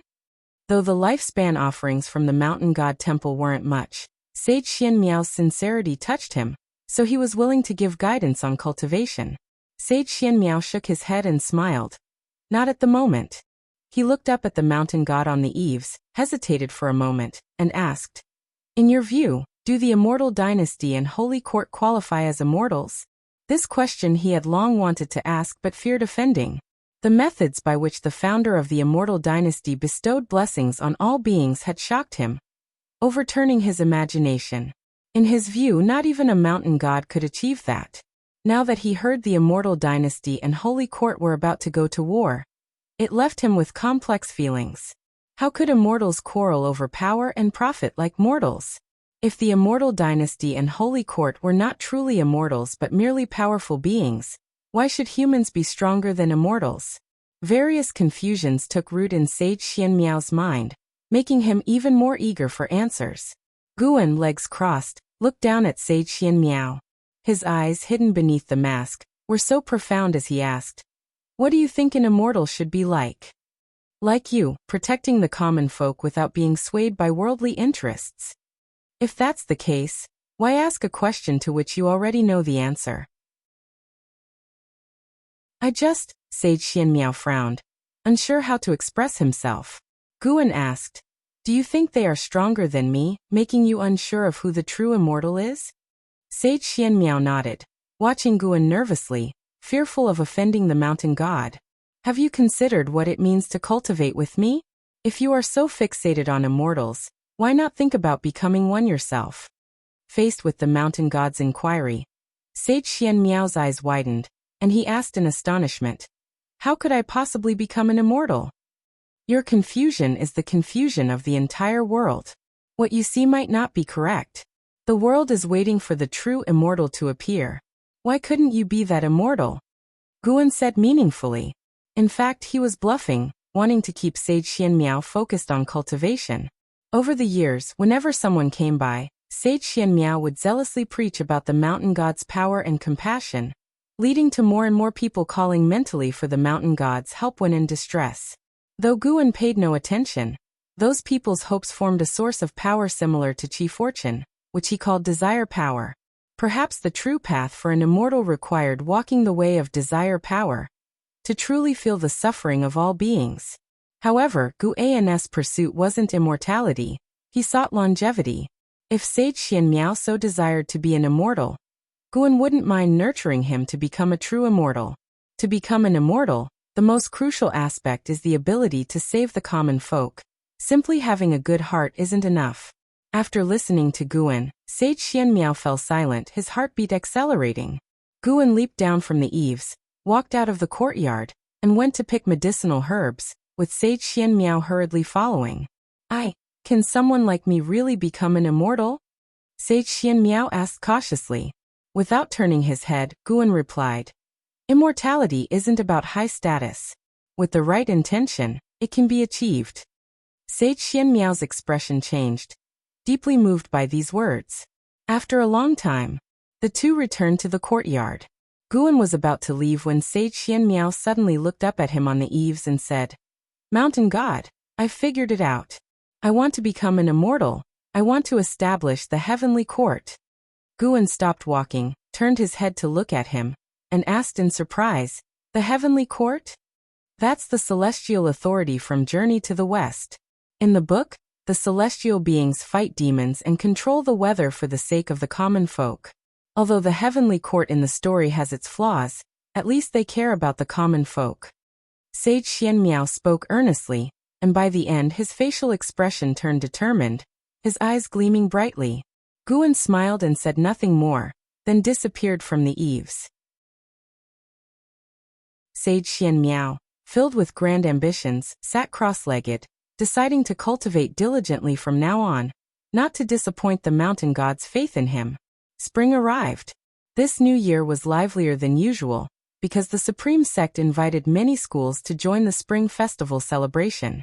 The Third Medicine Valley was festively decorated and noisy, all disciples wearing smiles. As night fell, on a temporary stage, disciples took turns performing, keeping the festive atmosphere lively and ebullient. Guan swayed his bowl of wine, his gaze inevitably drifting towards the night sky. Stars filled the sky, glittering and beautiful, as if even the heavens were celebrating. Meanwhile, in outer heaven, the tension between the sects of the great heavenly spirit land and the heavenly demons was escalating. Guan scanned the area. There were more than 1 million heavenly demons, the weakest of them in the loose immortal realm, including 2 divine thought true immortals. This was why the great heavenly spirit land dared not make a move rashly. He saw cultivators from the holy court negotiating with a divine thought true immortal realm heavenly demon. It seemed that the heavenly demons were the stronger side. The current holy court was not as formidable as the legends suggested. The heavenly demons were also testing the stance of Shengtian, while the holy court side was evasive, clearly hiding something. According to Gu An's judgment, a great battle between the two sides would soon erupt. Guan had no intention of getting involved, given the immortal dynasty and holy court were handling things. Having just made a breakthrough, he wasn't eager to collect lifespans and preferred to lay low. Long Qing came over, clamoring to have a drinking contest with his master. How could Guan indulge him? He welcomed all challengers. The wine in Medicine Valley was spiritual wine, and even cultivators could get drunk if they had too much. It wasn't until late into the night that the Third Medicine Valley finally quieted down. The next morning, Guan left the Third Medicine Valley. He arrived at Mystic Valley, and after chatting with the disciples for 30 minutes, he entered the 8 scenic caves. From a distance, he saw a huge creature lying under the green vine tree. It was a black sea dragon. Sky Dragon, Void Crossing Realm 5th Level 387/8000/18000. Guan looked at the Sky Dragon's maximum lifespan and felt slightly disappointed. It seemed the Sky Dragon had not encountered much fortune over the years. The sea dragon lying under the tree sensed something, opened its eyes, and upon seeing Guan, rapidly raised its head. "Master!" The sea dragon cried excitedly, and then rushed towards Guan, stirring up a gust of wind that shook the surrounding flora. Its body quickly shrank to only 2 meters in length, trying to jump into Gu An's arms, but Guan pressed down its dragon head with the fate-determining pen, keeping it at bay. "Why are you here?" Guan asked. The sea dragon chuckled. "Ancient Sky Sect came to participate in the Supreme Sect's Spring Festival, and I sneaked along, wanting to come see you." Guan unamused said, "You are the holy beast of the Ancient Sky Sect. Do you think you could really sneak along without notice?" He had already sensed someone approaching the 8 scenic caves. He wasn't angry, even somewhat excited. Chapter 368.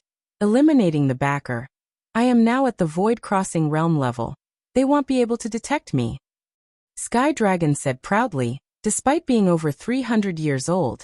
Its voice had not lost its youthful tone, sounding like a young boy. Guan did not argue, nor did he mention that someone was sneaking into the 8 scenic caves. He sized up Sky Dragon and said, "Are you accustomed to staying with the Ancient Sky Sect? If you want to come back, I can talk to the Supreme Sect." With the current power of the Supreme Sect, wanting to take the Holy Beast from the Ancient Sky Sect would be no difficult task. Sky Dragon replied, "It's quite good, I won't come back. The Supreme Sect is much stronger than the Ancient Sky Sect. The status I would have upon my return would certainly not compare to my former one." Guan smiled to himself, silently thinking what a foolish dragon it was, and thought to himself, then just stay in the Ancient Sky Sect. He would not go out of his way to reveal his strength to Sky Dragon. This was also his attitude toward his disciples. Only those who sincerely and insistently wished to stay by his side would he cultivate seriously. Just at that moment, footsteps were heard from the distant cave entrance, startling both Guan and Sky Dragon as they turned to look. They saw a figure emerge from the cave mouth. A man in black with handsome features, holding a folding fan in his hand and with a palm-sized black spider perched on his shoulder. He looked at Guan and Sky Dragon from afar, a mocking smile on his face, and his gaze then shifted to the green vine tree, his eyes betraying a greedy light. Although Guan could see through his cultivation level, he still could not help but send out a lifespan detection towards him. Demon Chaser, Mystic Heart Realm, 2nd Layer 2107/4600/7500, a 2,000-year-old monster. Guan looked forward to his next move while maintaining a vigilant expression on his face. Is it you? How did you? Sky Dragon's eyes widened in astonishment. Guan saw through cause and effect, destiny, and noted the intersection between Sky Dragon and Demon Chaser. Demon Chaser had hidden his identity and joined the ancient Sky Sect, had visited Sky Dragon, and at that time, Demon Chaser had disguised himself as a nascent soul-level cultivator, treating Sky Dragon with utmost respect. If it weren't for me, do you think you could have come here? Demon Chaser sneered disparagingly. He stepped forward, the aura of the Mystic Heart Realm erupting, startling Sky Dragon, who quickly revealed its true form to stand in front of Guan. You are no match for me, and if we start fighting, this place will be exposed. Demon Chaser said coldly, his gaze fixated on the green vine tree, his eyes becoming brighter and brighter. Who exactly are you? How can you possess such a cultivation level? Sky Dragon asked through gritted teeth. The Void Crossing Realm and the Mystic Heart Realm were separated by the Unification Realm. And facing Demon Chaser, Sky Dragon felt immense pressure. Guan then began to probe Demon Chaser's cause and effect. Demon Chaser's background was rather profound, with a Mahayana Realm master who was seriously injured, hiding in a cave. His master came from a demon sect at sea, with the highest cultivator within reaching the loose immortal realm, incidentally Demon Chaser's martial master. His loose immortal martial master was a traitor from an ancient family lineage. Although a traitor, his brother was still present, and the two shared a close relationship. Demon Chaser's martial master often sought his brother's help when encountering insurmountable troubles. And the strongest person from this ancient family line reached the heaven and earth flying immortal realm. It's worth mentioning that this family's chief fortune was related to another great heaven and earth that Guan detected during his previous breakthrough. That is to say, the origin of this family line came from another great heaven and earth. Guan was not fearful. That great heaven and earth was not substantially stronger than the great heavenly spirit land. Moreover, they were far apart. He merely marveled at the complexity of Demon Chaser's cause and effect. Becoming enemies with Demon Chaser could easily entangle one in a series of cause and effect grievances. Defeat the underling, then the superior, and after the superior, the elder. Not long after, Demon Chaser approached Sky Dragon and said, "Kneel down, submit to me. This is your only way to live." His tone was incredibly domineering, brooking no dissent. Guan stepped to the side to let Demon Chaser see him, playing with the fate-determining pen in his right hand, and inquired with an almost smiling tone, "What about me? Do I have a way to live?" Demon Chaser looked at Guan, and Guan's smile annoyed him. He felt provoked. Demon Chaser has developed hostility towards you, seeks to kill you. Do you wish to perform lifespan detection on him? Seeing the prompt before him, Guan couldn't help but shake his head with a chuckle. His movement caused a chill to flash in Demon Chaser's eyes, who then coldly said, You must die, perfect to feed the green vine tree." Guan asked, "How do you know the green vine tree feeds on flesh and blood? What is your relationship with the Thousand Autumn Pavilion?" He knew the truth, of course, but wanted to ask one more question. After all, there was no hurry at the moment. Demon Chaser suddenly transformed into a wisp of demonic chi and dissipated, startling Sky Dragon greatly. It looked around instinctively, and then saw Demon Chaser appear beside Guan. Demon Chaser's eyes widened in disbelief, his right hand trembling as it was blocked by the fate-determining pen. He was not only unable to harm Guan but also unable to retreat, as an invisible force had rooted him to the spot. How is this possible? Who exactly are you? Demon Chaser asked, his voice quivering with fear. Guan looked down on him and asked, since I can't grant you a way to live, do you have any last words? The sentence sent shivers down Demon Chaser's spine. If you dare kill me, my master will not let you go. Demon Chaser gritted his teeth. Guan curiously asked, your master is just at the Mahayana realm, and he's gravely wounded too. How can he not let me go? As soon as he spoke, Demonic Chaser's pupils shook violently, and fear and despair enveloped his heart. He seemed to remember something, hastily saying, my master comes from an immortal path sect, spare me, and well call it quits. Demon Chaser harbors deep-seated hatred toward you. Do you wish to perform lifespan detection on him? The hostility has even increased. Guan looked at the prompt in front of him, completely unmoved, as he had no intention of sparing Demon Chaser. Now so be it, more deaths to come. Guan withdrew his arm, a terrifying force pressing Demon Chaser to kneel before him with a thud. Sky Dragon gaped, staring blankly at Guan. Memories from a long time ago surfaced in its mind.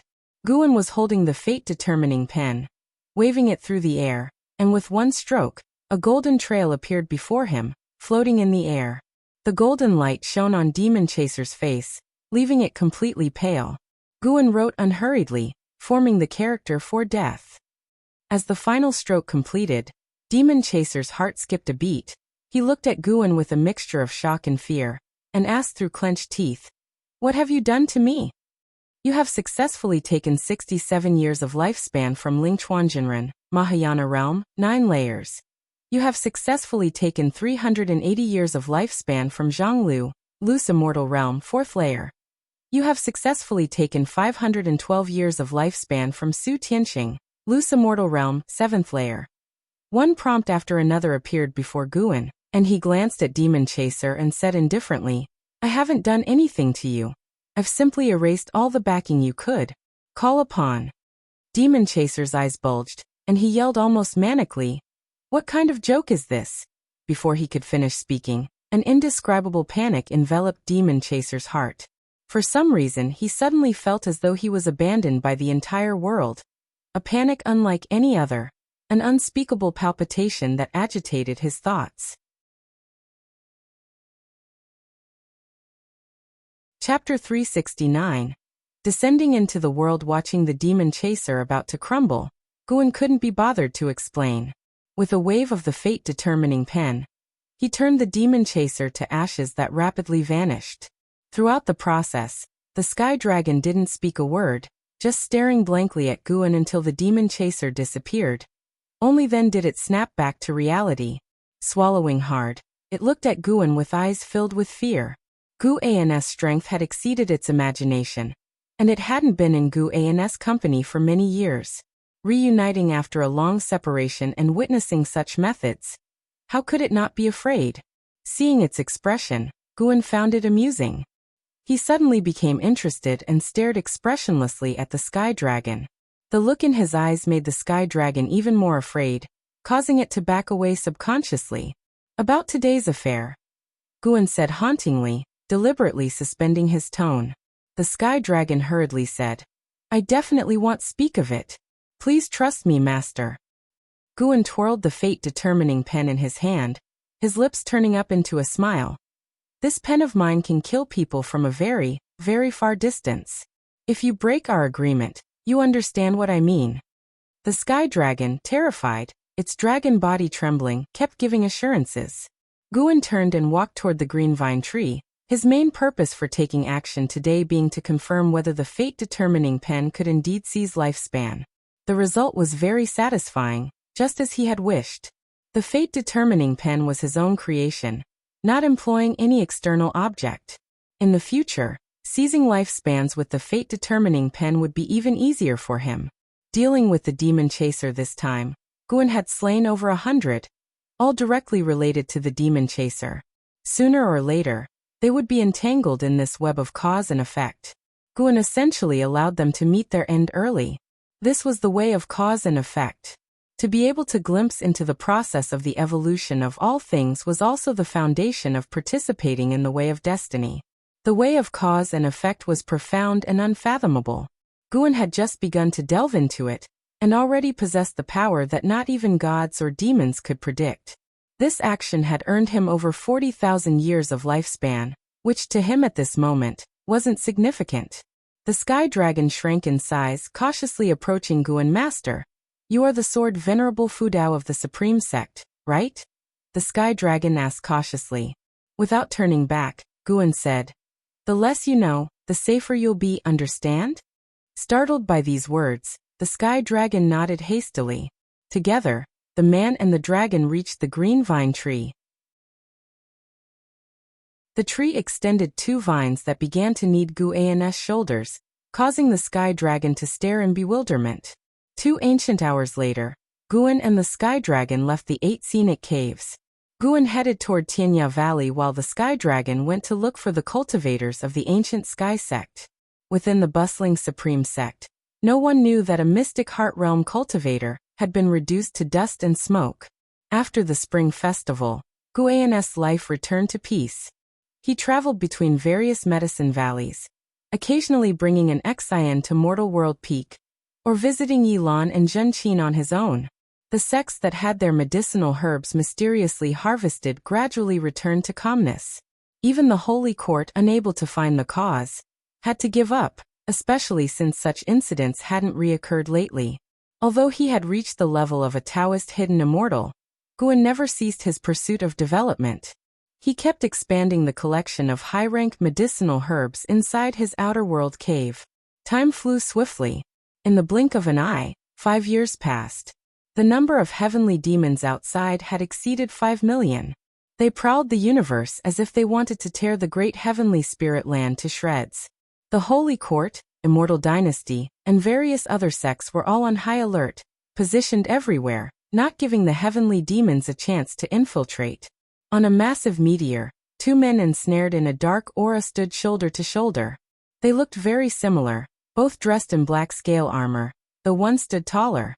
The Holy Court remained silent. It appears our information is true. Could the previous disturbance have been the reincarnation of Saint Heaven? Highly likely. Within the great heavenly spirit land, only Saint Heaven would have such capacity. If that's the case, then this is a rare opportunity. Our goal is that great emperor we mustn't forget. The 2 men in black armor spoke in hushed tones, their eyes fixed on the great heavenly spirit land, brimming with hostility. As they were talking, they suddenly noticed something and turned their heads in unison to see a thick fog rolling in from the depths of darkness.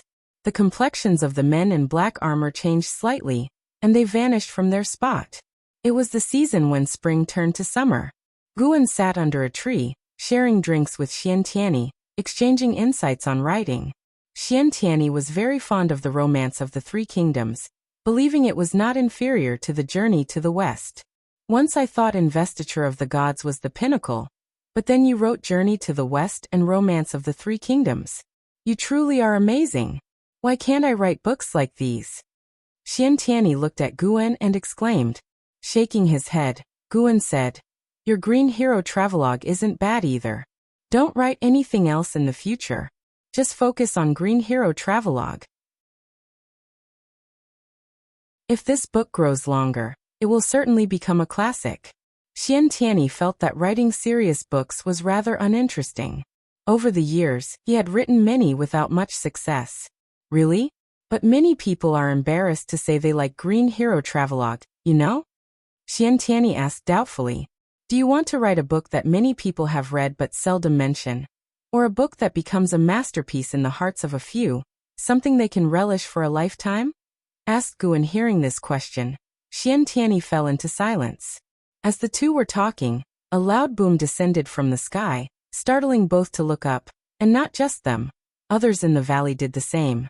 They saw a spectacular scene of a meteor shower falling from the sky.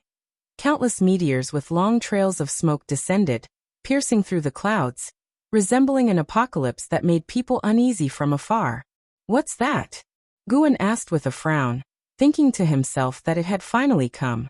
The heavenly demons began their invasion. effortlessly breaking through outer heaven's defenses under the lead of a free immortal. Those meteors concealed many heavenly demons. I'm not sure, I'll check it out. With those words, Xian Tianyi disappeared from where he stood. Guan stood up and walked towards his loft. An Xian ran all the way to him, anxiously asking, "Master, what exactly is that?" "I'm not sure either, but we're safe inside the Supreme Sect," Guan reassured her. Relieved by his words, an Xian could hear the unspoken message from her master. Those mysterious beings from outer heaven couldn't threaten him. As Guan moved forward, he glanced up and saw that one meteor was heading straight for the Taitsong continent. Shen Xinzi had already gone to meet it, preparing to protect the Taitsong continent. Guan did not intend to take action. After his breakthrough, with the invasion of the heavenly demons, perhaps there was some scheme behind it. As long as the continent could withstand this disaster, there was no need for him to intervene. It would be a good opportunity for others to get some practice. In fact, Sword Venerable Fudao had not acted for a long time, and there were daily conflicts of varying sizes within the Supreme Sect, which Guan did not meddle in. This also let the people of the world understand the stance of Sword Venerable Fudao. As long as the core foundation of the Supreme Sect and the safety of the continent were not threatened, Sword Venerable Fudao would not act. After Guan entered his room upstairs, Shen Xinzi had already shattered the meteor, from which a horde of heavenly demons surged out, the strongest reaching the wandering immortal realm. They besieged Shen Xinzi, plunging him into a hard battle. Nine-Fingered Divine Lord quickly went to provide support, and cultivators from all over the continent also rushed to the scene. The Taitsong continent was just a microcosm. A grand defensive battle had begun in every part of the world.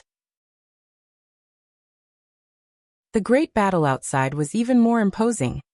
Ancient Immortal Emperor of the Immortal Dynasty and the Saint Ancestor of the Holy Court joined forces against the free immortal heavenly demons, deadlocked in combat. Divine Thought True Immortals showcased their divine skills, and even the 7 beings hidden inside the sun came out to join the battle. Phoenix, True Dragon, Qilin, White Tiger, Xian Turtle, Green Bird, Kuan. Their opponents were also colossal creatures, fierce beasts from the silent destruction domain. The scope of the battle quickly expanded, with the great heavenly spirit land at the center. Fighting figures filled every direction. The Sun and Moon Netherworld Emperor stepped out from his house, his gaze calm as he looked up at the sky. At that moment, Long Qing passed right by him, his eyes fixated on the distance, brows tightly furrowed. The Sun and Moon Netherworld Emperor's gaze fell upon him, and he suddenly furrowed his brow. After the descent of the heavenly demons, Long Qing was overcome with uncontrollable irritation, which was why he kept moving around, trying to dispel the emotions in his heart. Why is the cause and effect on his body changing? Wondered the Sun and Moon Netherworld Emperor with surprise. And at this time of all times, this child must definitely be related to the heavenly demons. The Sun and Moon Netherworld Emperor developed an even greater interest in Long Qing, feeling previously that Long Qing had an unusual physique. Before long, a fierce wind blew from afar, a tempest stirred up by the great battle. Guan sat at his desk, holding the Green Hero Travelogue while using his divine thought to observe the entire world. The foundation of the great heavenly spirit land was truly strong. In such a short time, many divine thought true immortals, Tao Void mysterious immortals, and divine immortals of wondrous Dharma had emerged. From the current perspective, the heavenly demons couldn't shake the great heavenly spirit land. The battle would end following the outcome of the fierce conflict of the free immortals in outer heaven. However, Guan noticed many heavenly demons that descended chose not to fight but to sneak into the mortal world. Some seized living beings, some disintegrated, merging into the reincarnation rules, and were then sucked into the reincarnation vortex above. Guan suddenly felt that this batch of heavenly demons was not a united front. Those who had not fought were entangled in a multitude of cause and effect with Long Qing, and were very likely here to find him. His divine thought then landed on the Moonfall Divine Lake. Moonfall Divine Lake was also experiencing an attack by the heavenly demons, their situation even more dire because a divine immortal of wondrous Dharma realm level heavenly demon was lurking around. The reason Guan was paying attention to the Moonfall Divine Lake was mainly because of Zhu Shi with the Tai Chu swallowing yuan body. Under his gaze, Zhu Xi escaped alone from the Moonfall Divine Lake. She stepped on a flying sword, holding a lantern that made her invisible.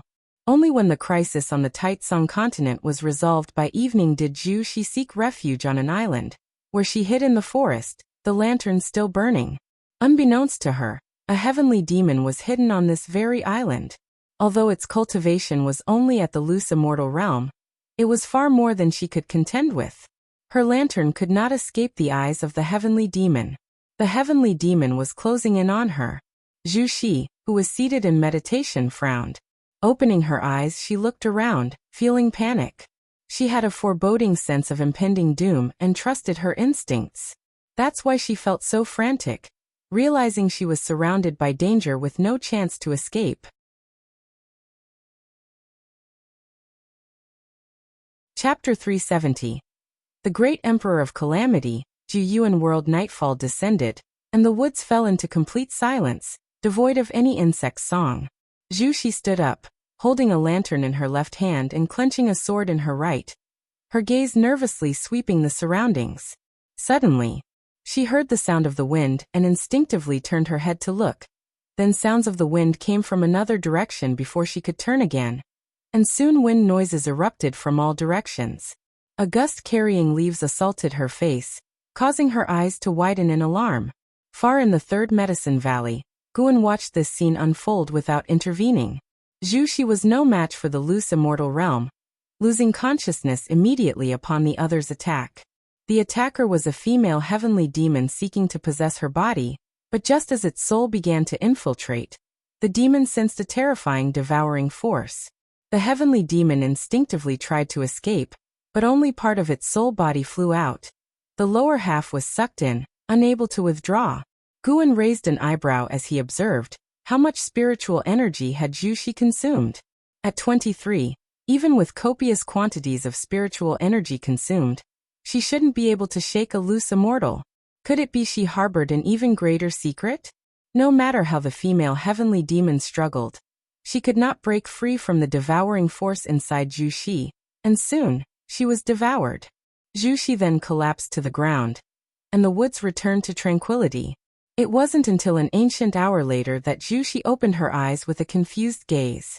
Upon regaining her consciousness, she swiftly scrambled to her feet and warily surveyed her surroundings.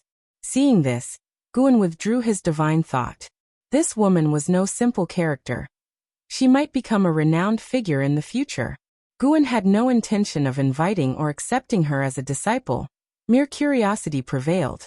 In the future, it would be worthwhile to observe Zhu Zai's life trajectory, reminiscent of binge-watching a drama in his previous life. Guan smiled and then turned his attention to reading the Green Hero travelogue seriously. The moon set and the sun rose. A new day arrived, and the Taitsong continent resumed its regular serenity. As the disciples gathered for morning exercises, they all discussed the distant battle of the previous day, curious about what had happened. When Guan was practicing, he used his divine thought to survey the world. Many regions were still heavily afflicted by heavenly demons, but fortunately, the Holy Court and the Immortal Dynasty were quicker to act, constantly exorcising demons and providing rescue. In this calamity afflicting all beings, the Immortal Dynasty showed formidable prowess, quickly catching up to the Holy Court. As they saved more and more lives, Guan distinctly felt the chi fortune of the Immortal Dynasty growing.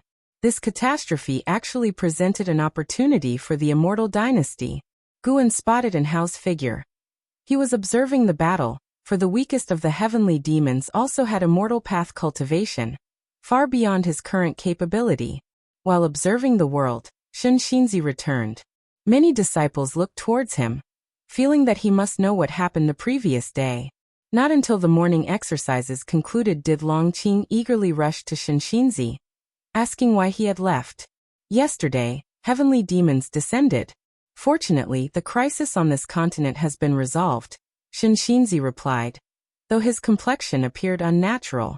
The battle from the day before triggered some foreign memories, leading him to suspect they were from his past life. He had long been aware of his identity as a reincarnated heavenly demon, but through the years he had resolved to embrace this fact. He believed that with a determined will he would not become a demon. He even entertained the delusion of using his identity to convert heavenly demons. Heavenly demon? Long Qing's eyes widened. Shen Qinzi began to describe the terror of the heavenly demons, leaving Long Qing trembling with fear. From afar, Guan watched the scene with amusement. Two reincarnated heavenly demons discussing the threats of their kin, neither aware of the other's true identity. He gestured to the blood prison great saint, and then walked towards the outer gate city.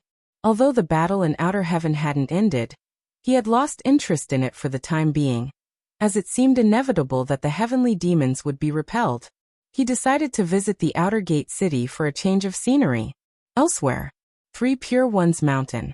Leah sat meditating at the edge of a cliff, gazing up at the sky, seemingly lost in thought. A soul approached, the ancestor of Li family who had once been hidden within Li Ya's body. "What are you thinking about?" The ancestor of Li family asked as he came beside Li Ya. "Ancestor, what is like beyond the heavens? And how many levels are there in the immortal path?" Li Ya asked softly. The ancestor of Li family replied, somewhat annoyed. "How would I know? You have already surpassed me in your lifetime. I am waiting for you to show me a broader world."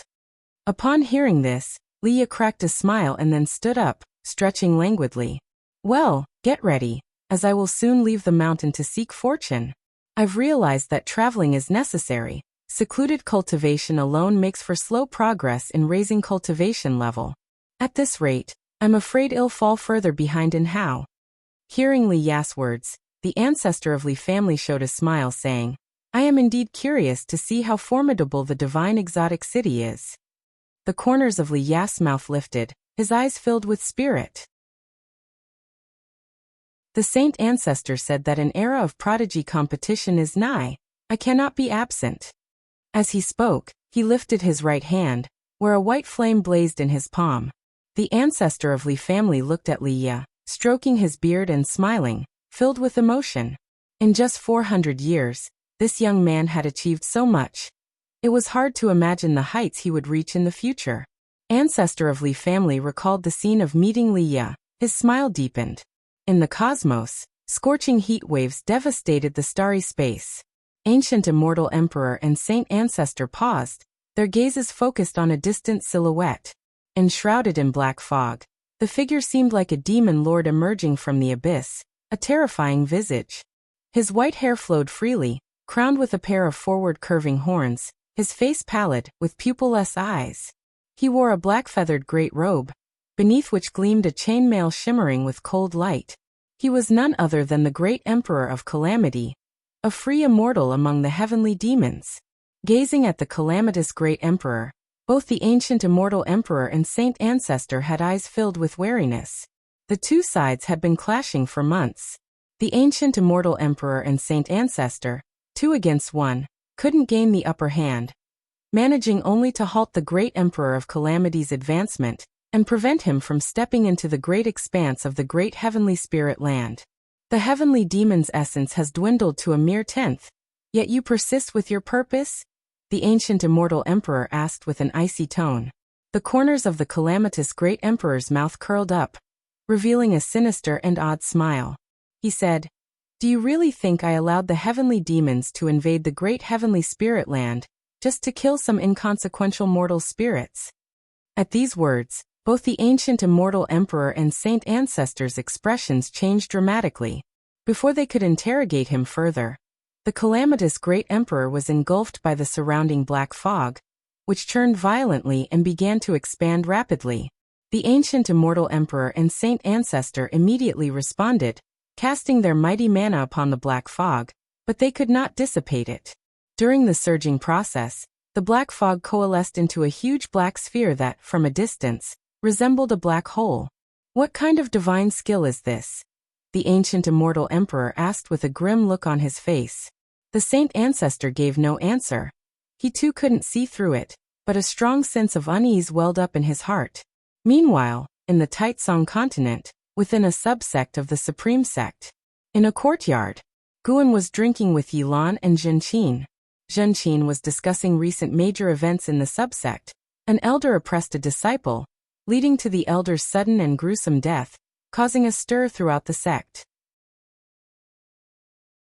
Zhen Qin had the makings of a storyteller, with a tone that could emotionally engage listeners. Guan was quite cooperative, showing a nervous expression at critical moments of the tale. Yi Lan, on the other hand, watched Guan, and was occasionally amused by his expressions. Suddenly, Zhen Qin stood up, drew her sword, and pointed it to one side, her eyes wide as she said, "That's exactly what I did, holding my sword to that man's neck, questioning him why he would harm his own master.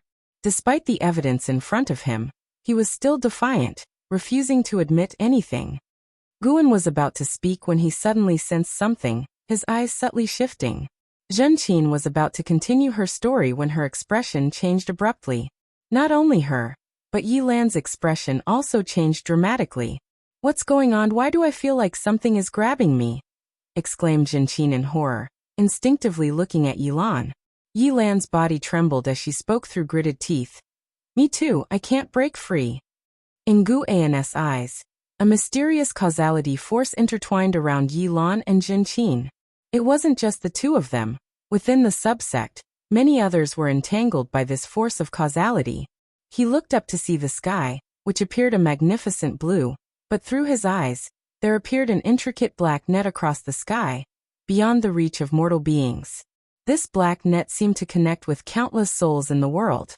Guan's divine thought followed the black net, and saw the enormous black sphere in the universe. In that instant, he understood the calamitous great emperor's divine skill. No wonder there were so many heavenly demons reincarnating and seizing bodies. It was to merge into the rules of heaven and earth within the great heavenly spirit land. Watching the trend of causality force exerted by the calamitous great emperor, it seemed he intended to pull many beings of the great heavenly spirit land into that black sphere. Guan saw that Long Qing was also entwined by this force of causality. He immediately stood up and, feigning panic, grabbed Yi Lan's shoulder to ask her what was wrong. "Elder brother, get away quickly," Yi Lan said through clenched teeth, unable to shake his grip nor stand up. "What's happening? How could I possibly abandon you?" Guan exclaimed anxiously. Yi Lan was about to reply, when suddenly the world spun around them. The same sensation hit Zhen Qin. Then Guan and the two women vanished into thin air. At this moment, countless beings disappeared without a trace, causing an earth-shattering uproar within the Supreme Sect subsect. Yi Lan clenched her eyes shut, feeling as if she was falling.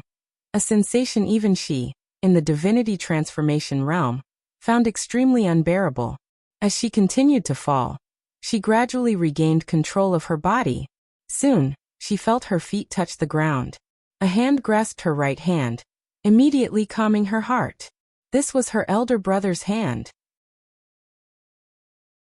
She knew every line on his palms, there could be no mistake. She then felt her eyes could open and immediately did so. What appeared before her was a sky shrouded in crimson, with countless figures descending from above like a torrential downpour. Guan and Zhen Qin stood beside her, atop a mountain peak, all looking at the sky in shock. "Where is this place?" Zhen Qin asked with trembling voice, her beautiful eyes wide. She followed the direction the figures were falling, and saw a series of peaks stretching endlessly into the gloom. Once all the figures landed, the crimson sky revealed a pair of immense eyes. Those of the calamitous great emperor, looking down upon all beings within the world, as if searching for something. Mortal spirits of great heavenly spirit land. This realm created by this emperor is Juyuan world. No one can save you here. However, this emperor is merciful and will offer you a sliver of hope. The voice of the calamitous great emperor resonated, like a dull thunder, echoing through the heavens and earth.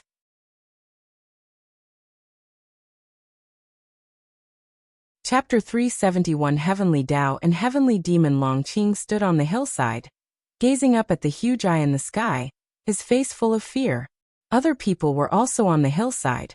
All of them were disciples of the Supreme Sect, and an ex-Scion was among them. Every person listening to the words of the great demon emperor felt a chill down their spine, their hearts filled with fear. They had never heard of the Juyuan world, and it was even the first time they had heard the name of the great heavenly spirit land. Within the great heavenly spirit land, there are many heavenly demons reincarnated. They may be your kin or your dear friends. If you want to survive, then kill all the reincarnated heavenly demons. The heavenly demons must do the same. Kill off all the creatures of the great heavenly spirit land, and you will regain your freedom, said the great demon emperor, his voice ringing out, tone frosty, filled with a murderous intent. Yi Lan and Zhen Qin frowned upon hearing this, and they instinctively looked around, fearing an attack by a heavenly demon. Guan speculated that the great demon emperor was looking for Longqing. But why didn't he directly wipe out all the beings that fell into the Juyuan world? Soon Guan understood. It was the protection of the heavenly Tao. As the voice of the great demon emperor ceased, Guan felt the presence of many heavenly demons. Those reincarnated began to awaken their heavenly demon origin. As the demonic qi grew, the aura of the heavenly Tao began to emerge from the bodies of the great heavenly spirit land creatures. This so-called heavenly Tao aura was the same as the aura of the layer of light outside the great heavenly spirit land, which prevented beings below heaven and earth flying immortal from flying to outer heaven. In fact, everything in the great heavenly spirit land was infused with heavenly Tao aura, including the other great heaven and earth realms that Guan glimpsed during his breakthrough. The heavenly Tao is omnipresent. This is a force distinct from the Tao, and within it, implicitly lies the will of heaven, referring to the heavenly Tao rules. The creatures from the silent destruction domain are easily distinguishable because they don't have the aura of the heavenly Tao. Their presence is discomforting to beings born under the heavenly Tao, and thus the two factions have been incompatible since ancient times. The great demon emperor was obviously studying the way of cause and effect, fearful of slaughtering too many creatures of the heavenly Tao and suffering a karma rebound. Killing a few creatures of the heavenly Tao, however, was no issue. In the memories of Longzhan and Lu Han, they had heard mentions of the heavenly Tao, which for cultivators was a vague and elusive legend. Of course, if pushed to the brink, the great demon emperor wouldn't care so much. After all, he came from the silent destruction domain, and couldn't possibly suffer a karma rebound so severe that his body and Tao perished.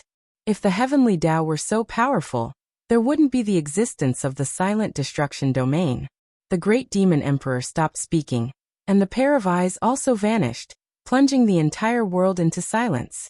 Guan noticed that Ji Xiaoyu, and Hao Liya Wuju Xiantiani, Jiang Qiong Longqing, and Xian, and other people had also been pulled into the Juyuan world. It seemed that the beings dragged into the Juyuan world, apart from the reincarnated heavenly demons, were almost all but ordinary. At least their fates were extraordinary. He suddenly thought of a question. Could the great demon emperor's action be related to the commotion of his breakthrough? Very likely. On reflection, if it were not for him, Longqing would not have been born early. According to the man in black on Qingtian Peak, Longqing needed to be nurtured for at least a few thousand years. Guan's actions advanced many things by thousands of years. What should we do? Zhen Qin looked at Yilan and asked, accustomed to Yilan taking the lead. Yilan took a deep breath and said, "We'll have to play it by ear." According to his words, we can unite with many people. This is not a matter of individual survival, but a competition between two camps. Over the past few months, news about the heavenly demons had already spread within the Supreme Sect, and many legends of heavenly demons circulated. They knew that the heavenly demons came from beyond the heavens, and because of this, they were very wary of them, not overly confident. Yilan continued, "I sense the presence of some of our fellow sect members. Let's meet up with the people of the Supreme Sect first." Zhen Qin nodded, and Guan had no objection. He wanted to see how Yilan and the others would perform in the face of such a catastrophe. The three of them began to descend the hill. Guan's divine thought swept the area. There were quite a few heavenly demons, numbering over 1,000,000. Although they were not as numerous as the creatures of the great heavenly spirit land, the heavenly demons' cultivation levels were higher. A fierce battle would follow soon. Guan would make his move when the great heavenly spirit landside was on the brink of collapse. To him, the great emperor of calamity wasn't that strong. Both well studied in the way of cause and effect, Guan's causal power was a step ahead of the great emperor of calamity. The Juyuan world was formed by the forces of causality, and for Guan to break it was hardly a difficult task. "Master, Who would have thought that the three of us would have the chance to adventure together? Zhenqin suddenly turned her head to look at Guan, saying with a grin, no longer as tense as before. Yilan couldn't help but look towards Guan as well, though her eyes held more worry. In her mind, Guan was protected by Sword Venerable Fudao, but whether Sword Venerable Fudao could find the Juyuan world was not certain, hence, she worried that she wouldn't be able to protect Guan. She would rather die alone than let Guan die before her. Intuition told her that the heavenly demon was absolutely terrifying. She had to go into battle prepared to die, without a trace of carelessness. Rest assured, I am very strong, I won't hold you back, Guan said seriously, taking out the fate-determining pen. Zhenqin couldn't help but tease. Being in the nascent soul realm is indeed impressive. Got wings and now looking down on your master's cultivation level? Dare not, dare not. The master and disciple began to banter. Guan's divine thought had already spread out, watching over Ji Xiaoyu, and Hao, and others, to prevent them from encountering an unbeatable foe. 30 minutes later, Guan and the others from the Supreme Sect gathered, deciding to look for disciples from their own sect.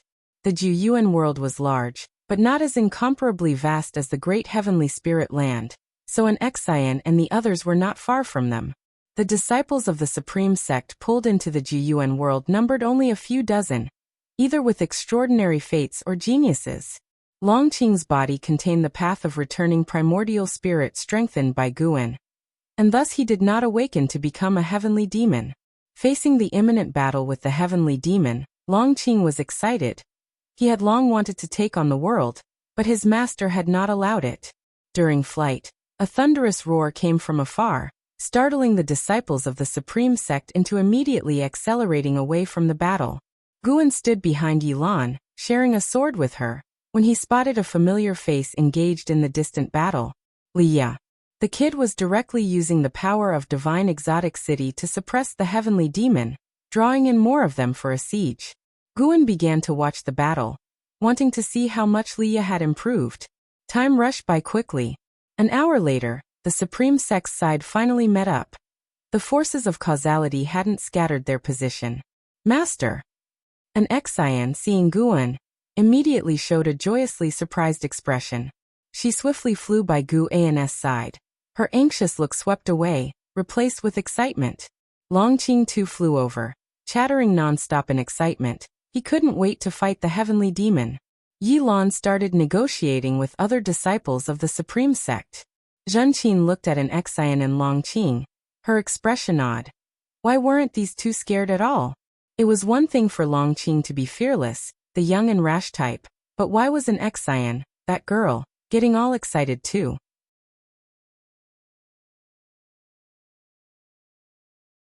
Chapter 372. Who are you exactly? Supreme Sect disciples discussed for quite some time, and ultimately decided to join the battle.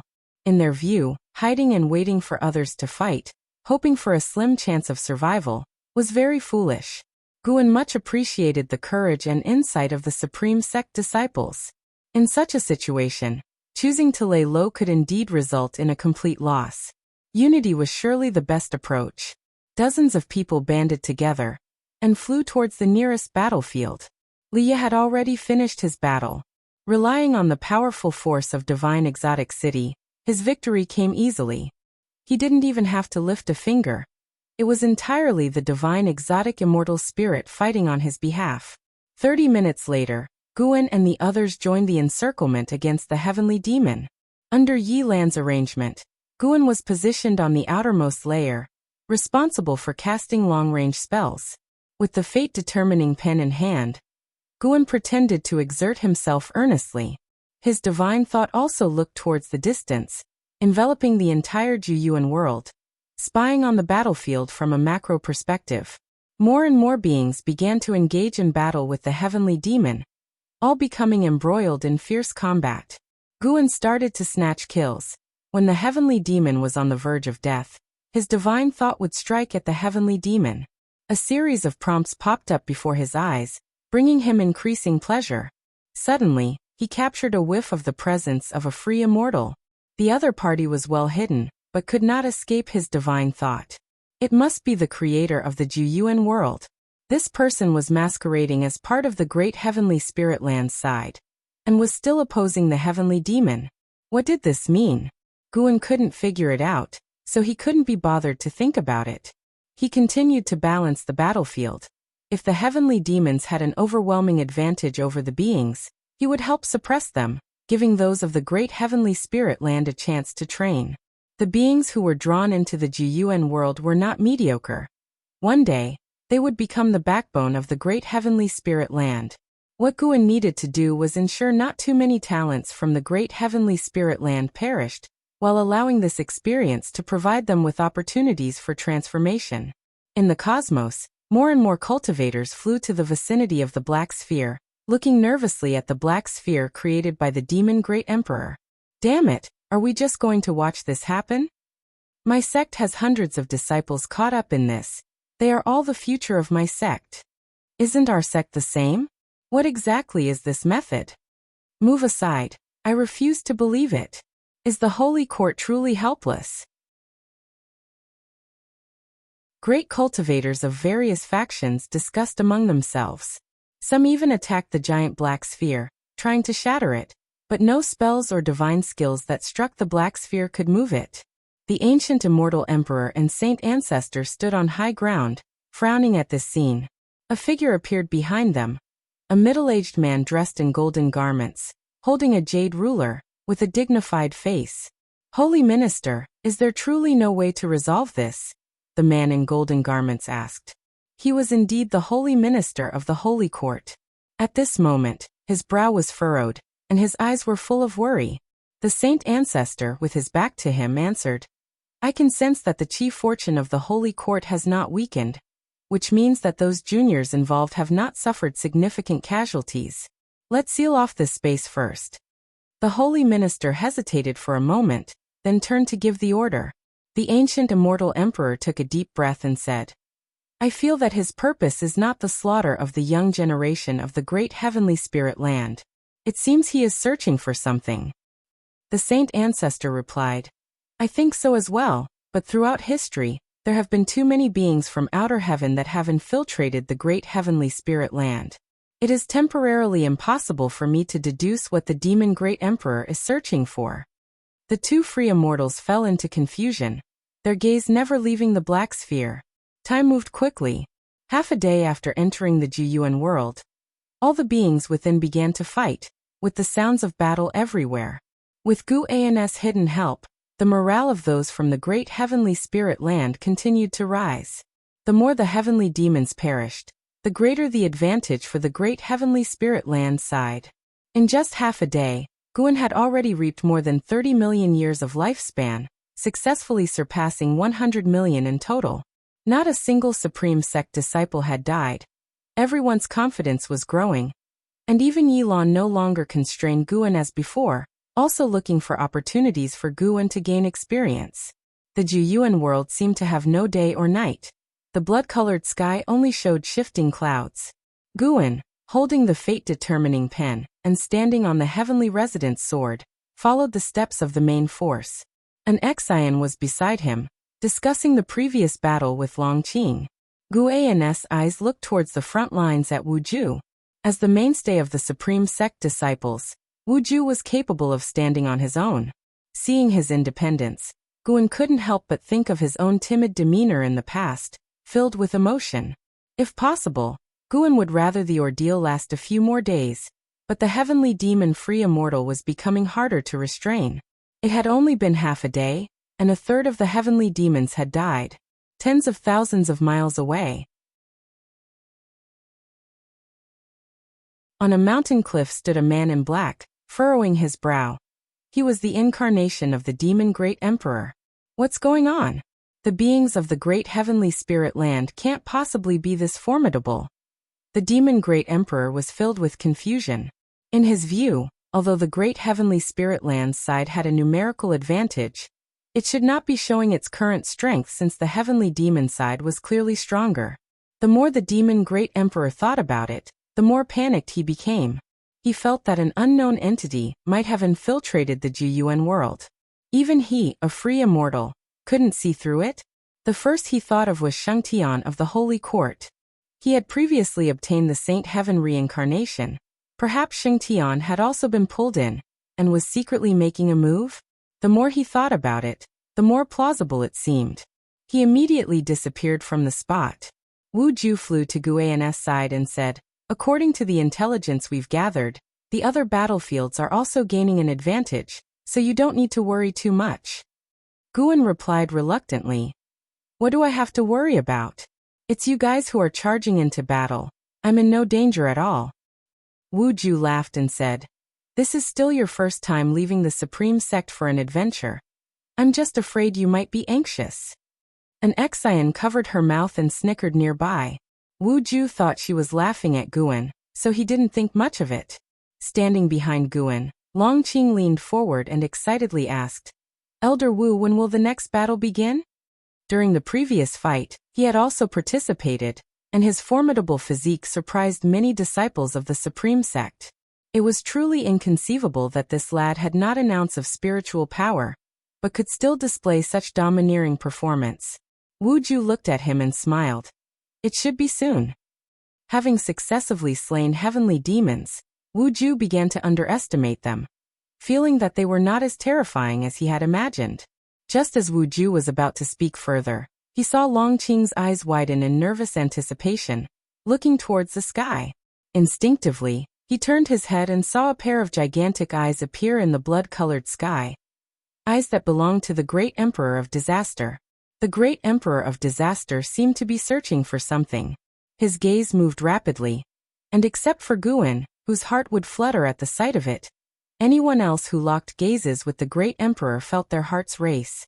In the presence of these eyes, any creature, no matter how talented, would feel an instinctual terror.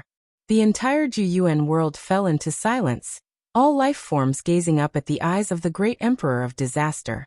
On the edge of a forest, Zhuxi looked up at the Great Emperor, her eyes filled with worry, while the cultivators and demons above the forest were just as tense. "Dear heavens, please let me survive this calamity," Zhuxi prayed silently in her heart. In the earlier part of the day, although she had been part of the battle, she never approached the heavenly demons closely, and only played a supporting role. As the eyes of the Great Emperor of Disaster appeared, people's excitement was extinguished. What did it matter if they could defeat the heavenly demons? To leave alive, the demonic eyes in the heavens were an unavoidable presence. Suddenly, the Great Emperor of Disaster's eyes burst open, his pupilless gaze emitting a strange red light, and all creatures changed in expression, falling into a stupefied state. Those creatures in the air began to descend, landing on the mountains and lands below, while the heavenly demons retreated, seemingly under orders not to strike when the enemy was vulnerable. Guan felt the consciousness of those around him fall into some kind of illusion. Everyone was confronting the deepest fears in their hearts. Guan pretended to go along, enduring the spread of the illusion realm. He led Longqing down onto a hillside. The gaze of the Great Emperor of Disaster landed on Ji Xiaoyu, with a strange look in his eyes, but then he moved it away and fell upon Longqing. All creatures were in pain, yet Longqing remained calm. The giant eyes in the sky then disappeared. The Great Emperor of Disaster appeared out of nowhere beside Longqing, looking him over. Surprisingly, Longqing felt no fear at all, and his illusion was of a bright great heaven and earth where he was running around, calling out for Guan and an Exian. Could he be the reincarnation of Longqing? He wondered. The gaze of the Great Emperor of Disaster flickered. Then raising a hand, he attempted to touch Longqing's forehead. Snap! Suddenly, a hand grabbed the wrist of the Great Emperor's right hand, causing an unexpected change of expression on his face, as he looked in astonishment at Guan standing beside Longqing. Saint Heaven! The Great Emperor of Disaster frowned and said, "You should be able to tell that I don't intend to exterminate everyone. I'm just looking for Longqing. Don't you bear a grudge against the Long family of the Battle Court?" It turns out that what the Great Emperor of Disaster feared was not just the heavenly Tao destiny, but Saint Heaven as well. The Great Emperor of Disaster, Level 5 Free Immortal Realm 37,902,765/100 million/200 million. What a long lifespan. It would be a pity not to slay. Guan asked. How can you be sure that I am Saint Heaven? As soon as these words came out, the complexion of the great Emperor of Disaster changed drastically, and he instinctively tried to teleport away, only to discover to his horror that he could not move at all. How is this possible?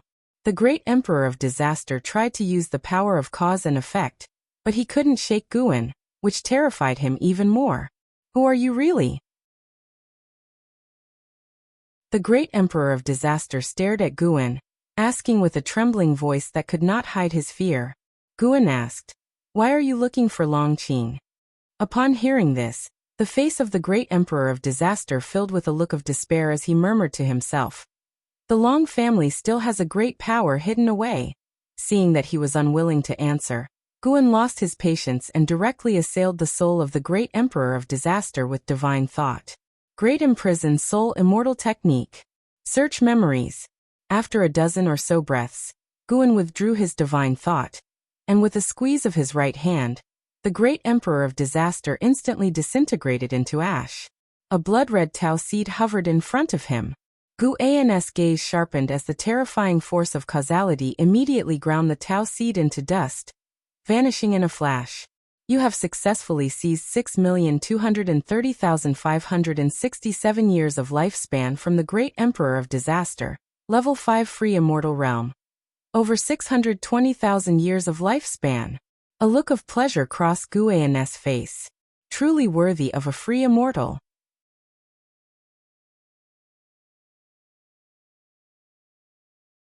Chapter 373. Reincarnation Tribulation After slaying the evil emperor. The Juyuan world did not dissipate and maintained its heaven and earth form. The beings trapped in the illusion realm awakened one after another. Yi Lan, upon waking, instinctively turned around, and when she saw Guan was unharmed, she immediately sighed in relief. An Xian opened her eyes, spotted Guan's figure, and drew closer to him, while patting her chest with a frightened expression on her face. When all the disciples of the Supreme Sect had woken up, everyone gathered to discuss the recent events, all with tense minds, guarding against the evil emperor striking again. Little did they know, the master of the Juyuan world had already turned to ashes and smoke. Guan, having searched through the evil emperor's soul, had a subtle look in his eyes as he glanced at Longqing, and heaved a slight sigh in his heart. Longqing turned out to be the sole survivor of the dragon lineage, and the evil emperor had been sent to eradicate the dragon family bloodline completely. The man in black at Qingtian Peak was Longqing's subordinate. Longqing's reincarnation was to avoid the pursuit of the forces behind the evil emperor. Battle Court. The Battle Court of today was no longer a force led by descendants of the dragon family. It was exactly for this reason that the master of the Battle Court had wanted to eradicate Longqing, fearing that a powerful member of the dragon family could be resurrected through their bloodline. Years ago, the reincarnated Longqing hid very well. To avoid the pursuit of the battle court, Longqing's subordinates sneaked into Qingtian Peak, unnoticed by gods or ghosts, and came to the great heavenly spirit land.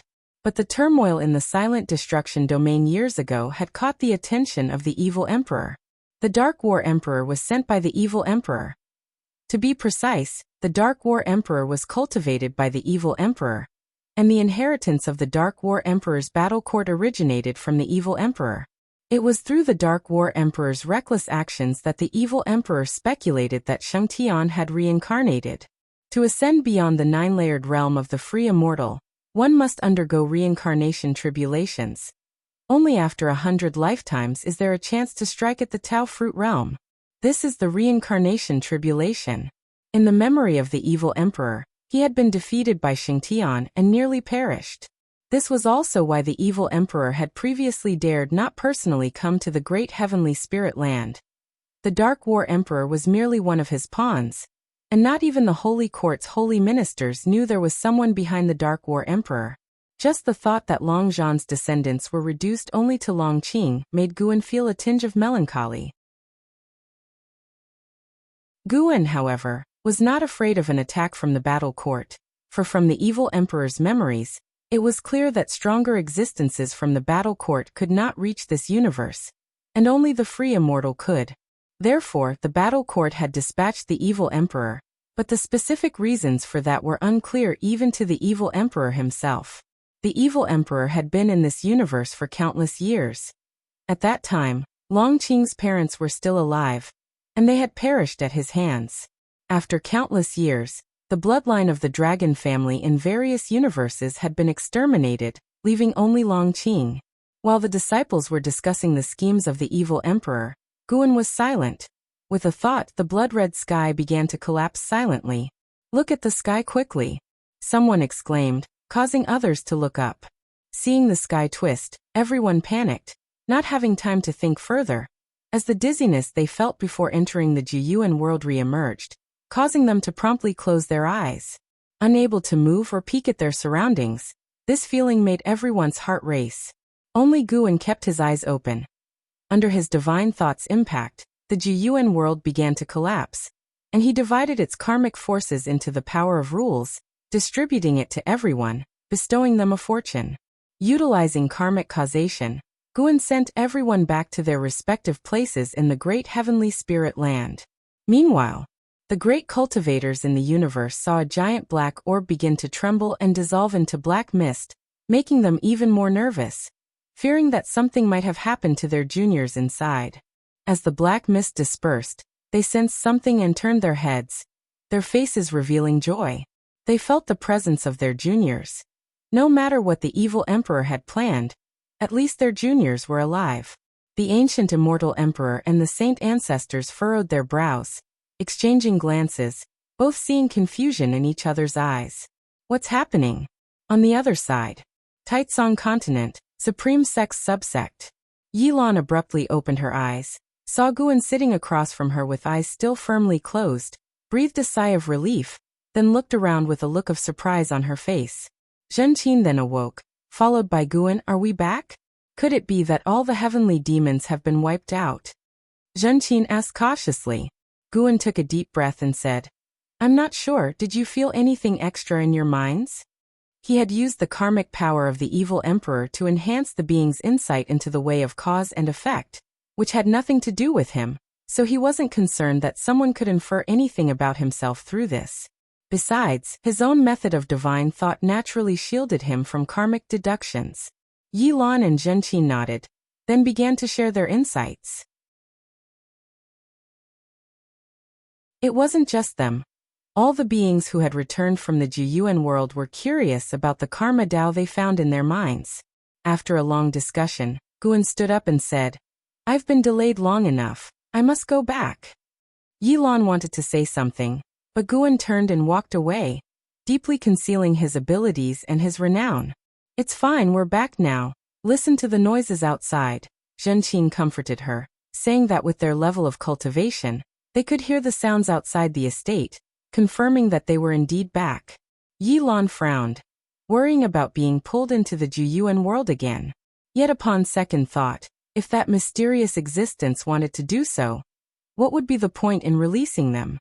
Having just returned to the Third Medicine Valley, Guan was stopped by an Xian and Longqing, who excitedly spoke of their newfound enlightenments, drawing more and more people to gather around. Hearing about their half-day ordeal, the disciples were astonished. Longqing looked toward Shinxinzi, who was approaching, and asked, "Master, what exactly is the Jiyuan world?" Shinxinzi furrowed his brows. He was not chosen, and he replied, "I do not know either. Tell me in detail about your experiences." Longqing nodded, and then began to recount to Shinxinzi about their journey to the Jiyuan world. When he reached the part about battling the heavenly demons, he became visibly excited. While Longqing captured everyone's attention, Guan slipped back into the house. With the fall of the great emperor of evil, this disaster brought by the heavenly demons seemed to be drawing to a close. There should be peace for a while, as long as the immortal dynasty and the holy court do not fight among themselves. Guan saw a large number of great cultivators returning to the outer heaven, and all the sects were inquiring about their disciples' experiences. It was unknown what changes this cycle of karma and fortune would bring to the great heavenly spirit land. The beings chosen for the Jiyuan world were all geniuses, those with extraordinary chi fortune. In tens of thousands of years, they would be the ones dictating the fate of the great heavenly spirit land. Tens of thousands of years, it still seemed so distant. Guan, now 425 years old, felt such sentiments in his heart. Above the sea of clouds, a woman in yellow robes flew along. It was Zhu with the Taichu swallowing yuan body. She gazed at the majestic mountains towering into the clouds in the distance, a look of anticipation in her eyes. Mortal world peak, I have finally arrived, Zhu murmured to herself.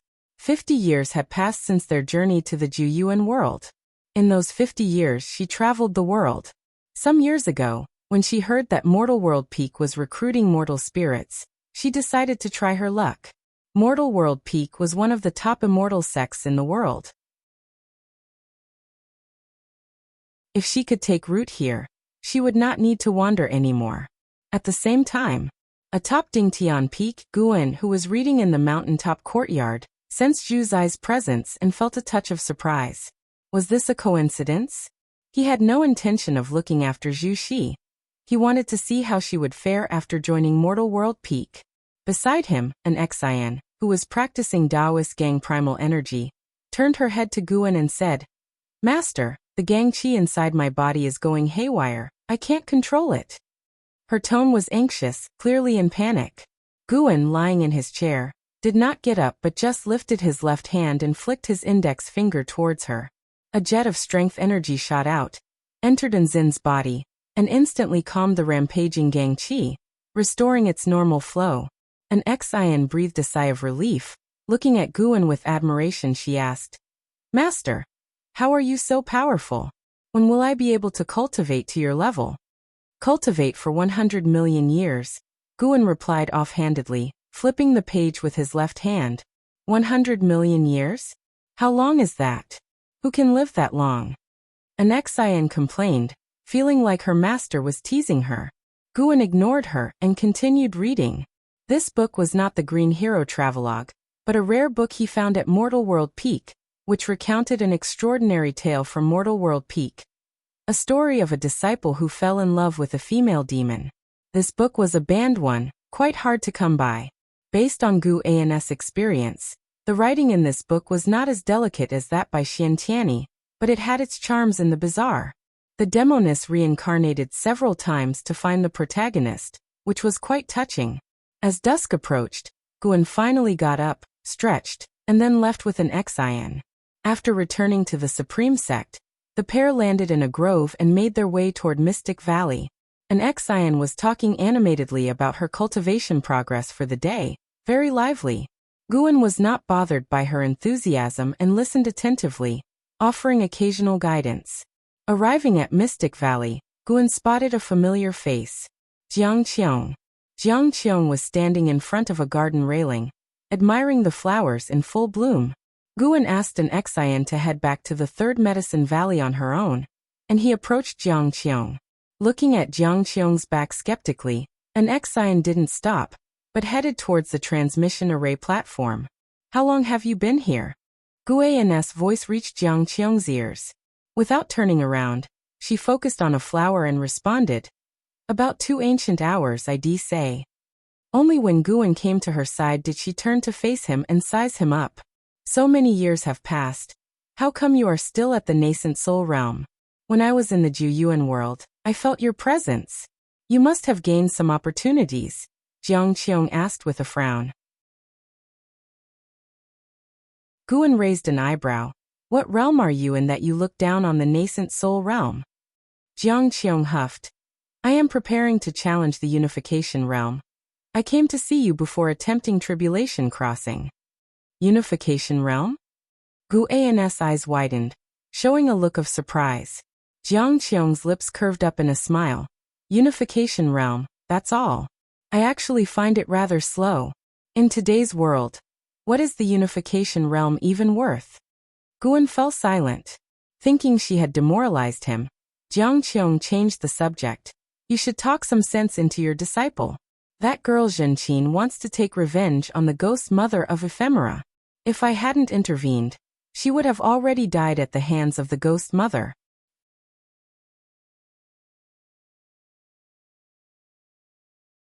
Chapter 374 The Book of the Reincarnation Path. Emperor. Upon hearing Jiang Qiong's words, Guan frowned and then sighed. How can I persuade you? It's true that Su Han was indeed forced to death by the ghost mother of ephemera. That year, when Su Han was pursued and had no choice but to follow the ghost mother of ephemera, she taught him the defying fate divine skill. Before his death, he transferred his cultivation level to Zhenqin, helping Zhenqin to be reborn. After so many years, Zhenqin always remembered the hatred in her heart. Guan had long severed the master-disciple relationship with Su Han and had even saved him, owing Su Han nothing, so he did not plan to take revenge for Su Han. Moreover, the ghost mother of ephemera had already pledged allegiance to him. If not for his arrangement, how could the ghost mother of ephemera have helped Jiang Qiong establish the Juhua sect? Guan would not help Zhenqin kill the ghost mother of ephemera, but would ensure her survival. Perhaps it was unfair to the ghost mother of ephemera, but there was no helping it. In Guan's heart, Zhenqin was definitely more important than the ghost mother of ephemera. Out of his first batch of Medicine Valley disciples, only Zhenqin was still alive, and since she was very filial to him, how could he not favor her? Jiang Qiong frowned and said, the ghost mother of ephemera is now the deputy sect master of the Juhua sect. It's impossible for me to confront her. There's no need. Everyone has their own grudges. Your protection of Zhenqin's life is enough, thank you. Guan spoke earnestly, and then raised his hand to salute Jiang Qiong. Jiang Qiong snorted and said, what thanks? Your business is my business. I quite like that girl Zhenqin too. Once I'm strong enough, I'll help her slaughter the ghost mother of ephemera.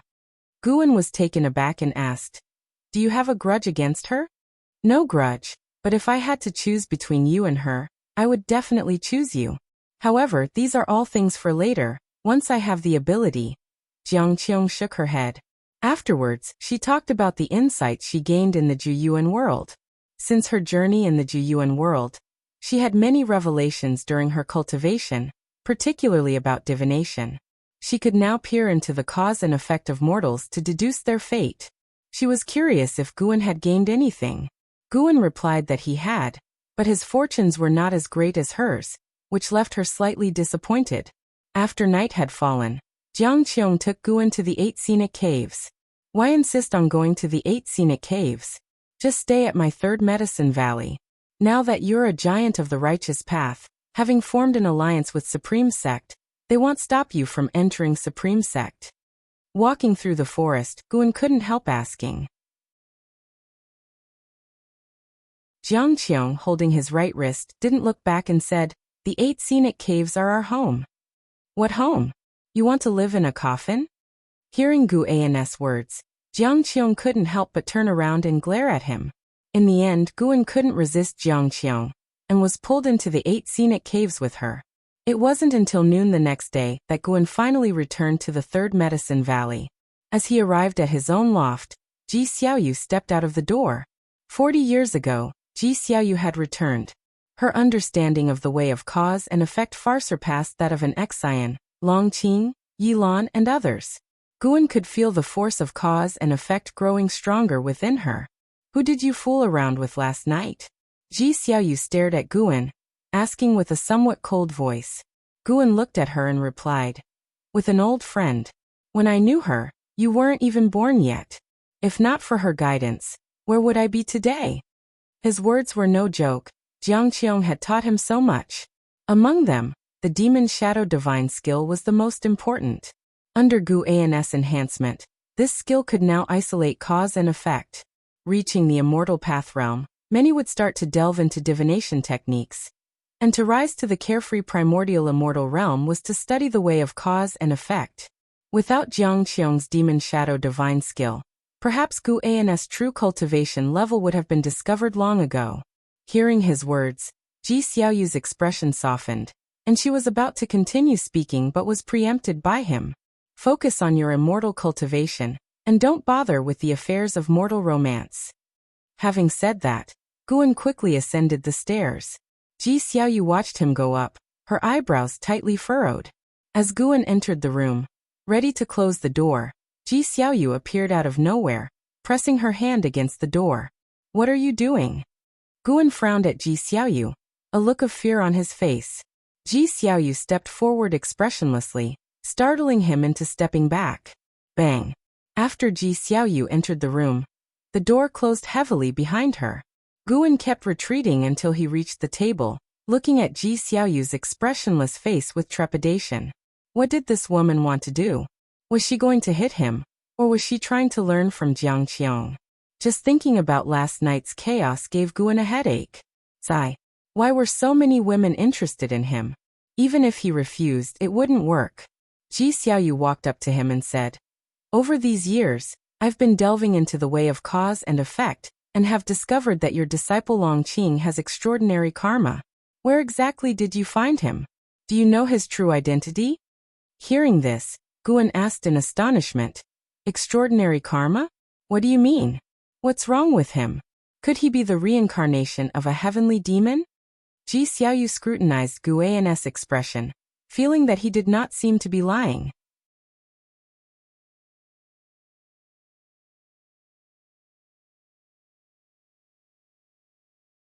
Chapter 375, Reincarnation. The mysterious senior brother Ji Xiaoyu left, and Guan sat down, picked up the book she had left behind, and began to read. Soon he became immersed in it. This book mainly recorded the legend of Long Xian, the old ancestor of the dragon family, who was known as the Dragon Emperor, the strongest in the universe. He established the battle court, swept through great heaven and earth, and traversed reincarnation. There was no mention of Long Zhan in the book, as if Long Xian was the primordial ancestor of the dragon family. Starting from Long Xian, generation by generation, the dragon family produced many glorious individuals. One of the masters of the reincarnation path emperor was from the dragon family, which was also the origin of Ji family's heavenly dragon demon suppressing form. In the end, during its prime, the dragon family encountered oppression from a mysterious existence. The book speculated it might be a curse, or maybe a punishment from heavenly Tao because the dragon family acted recklessly and arrogantly in their strength. They had merits but also sins. The dragon family declined rapidly, the clan dissolved, and the descendants fled to different universes. From the establishment of the dragon family, to their prosperity, and then to their downfall, the story was poignant and stirring, leaving an endless aftertaste. The author did not comment on the dragon family, but continued to narrate the rise and fall of the dragon family from an objective perspective. After finishing the book, Guan also felt quite emotional. Before Long Xian, the dragon family had also experienced such cycles of reincarnation under the leadership of Long Zhan. From the content of the book, Long Xian re-established the dragon family and rebuilt the battle court after Long Zhan's death. For Long Xian was very strong from the beginning.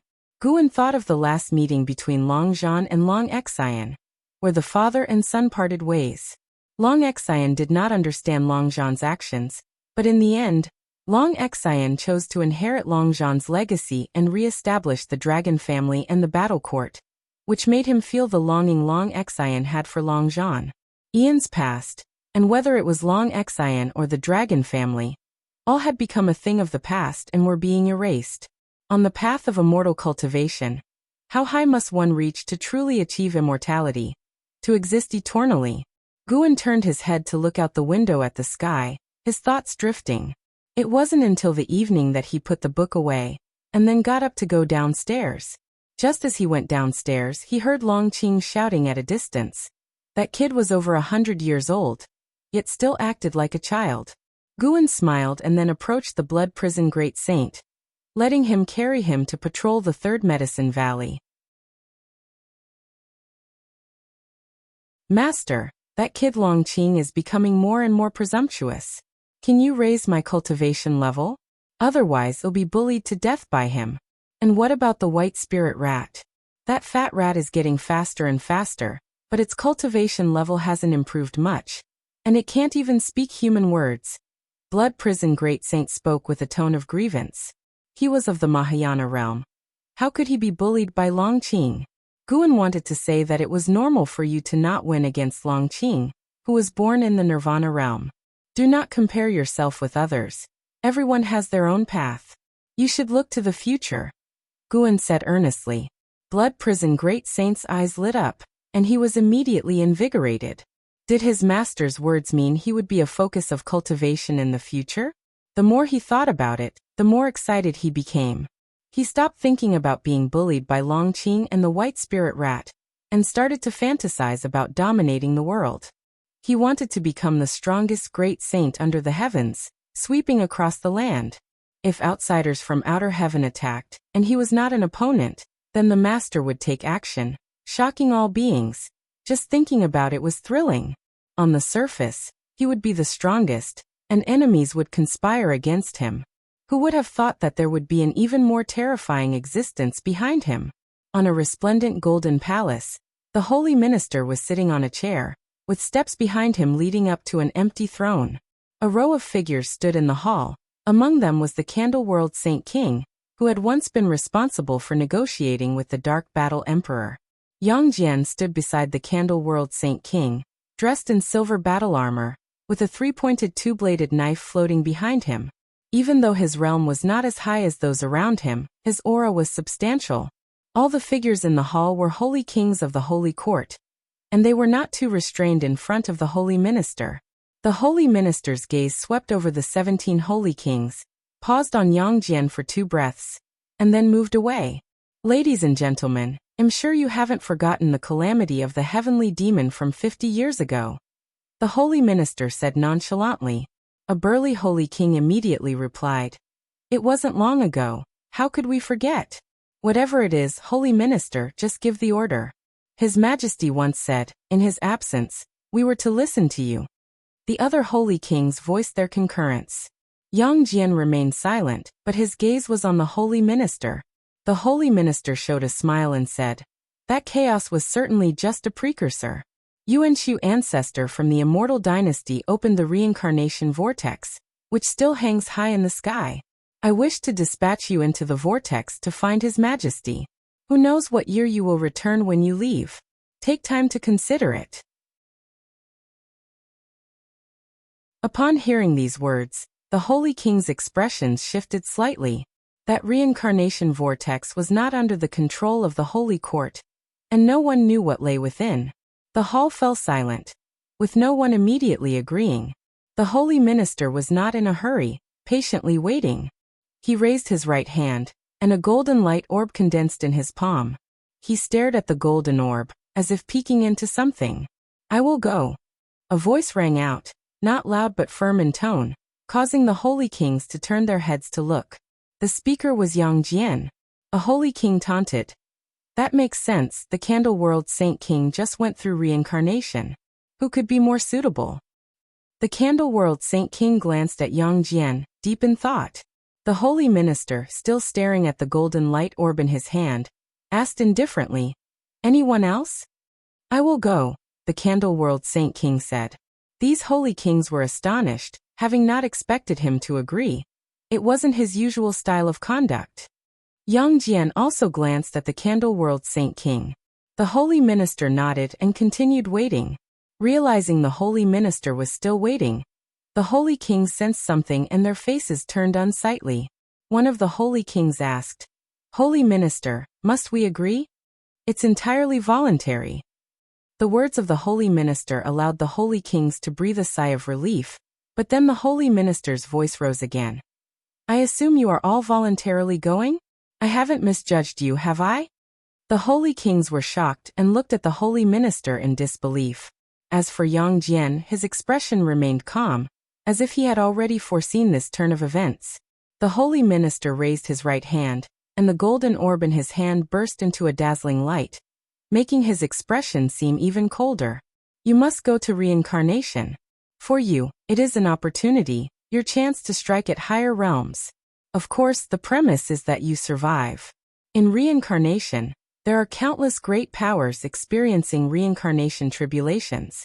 Act with extra caution, and do not disturb those unrelated to the holy court. The holy minister's indifferent tone set this matter in stone, leaving the holy king's faces extremely unsightly.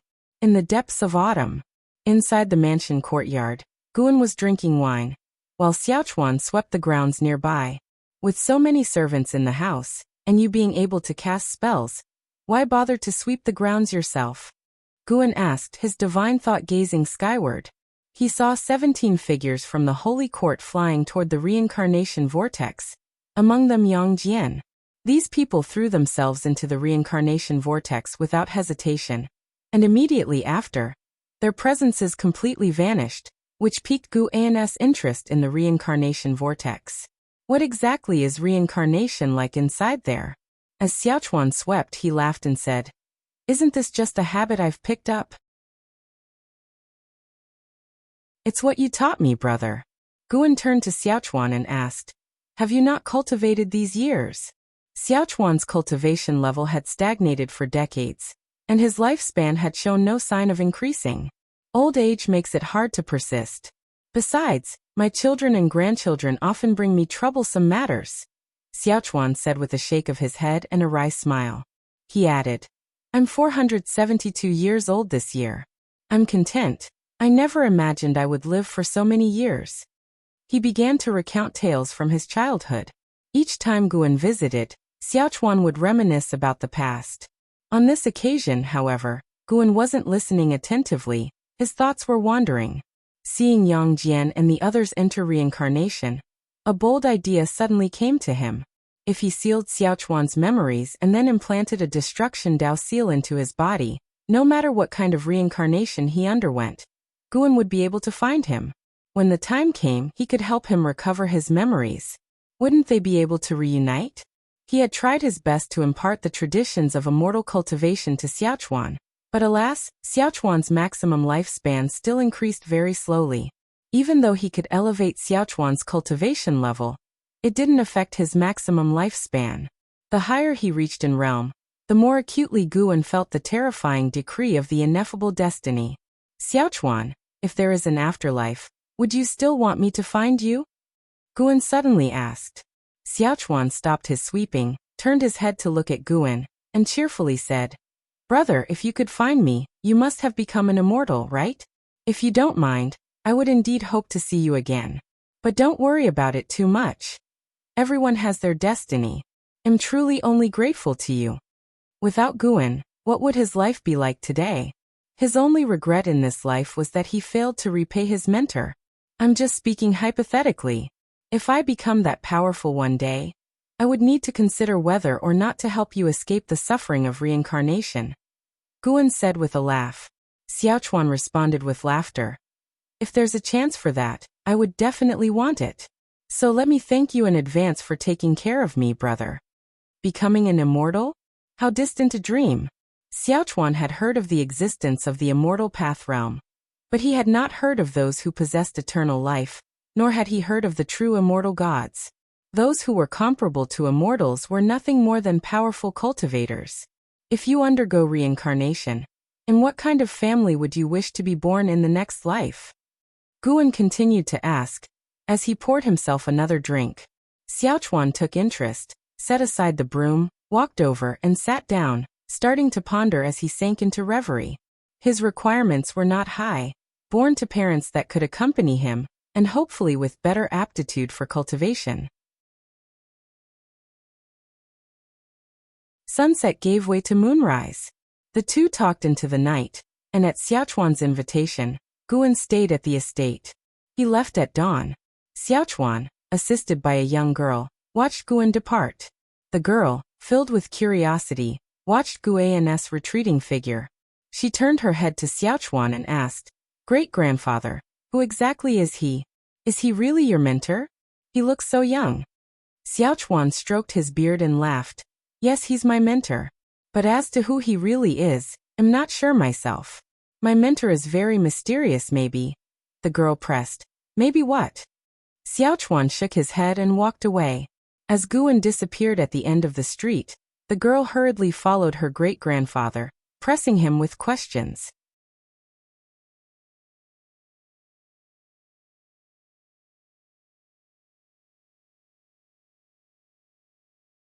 Wuxia was originally a spy planted by the Thousand Autumn Pavilion inside the Supreme Sect.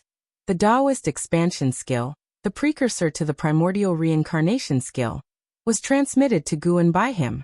Centuries had gone by, and with the power of the Taoist expansion skill, Wuxia's maximum lifespan had reached 4,200 years.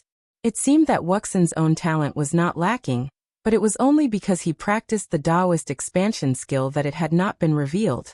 In the past, the Taitsong continent was so backward that even the mystic heart realm was rarely seen. The fact that Wuxin encountered an immortal-seeking Taoist of the Nirvana realm at a young age proved his exceptional chi fortune.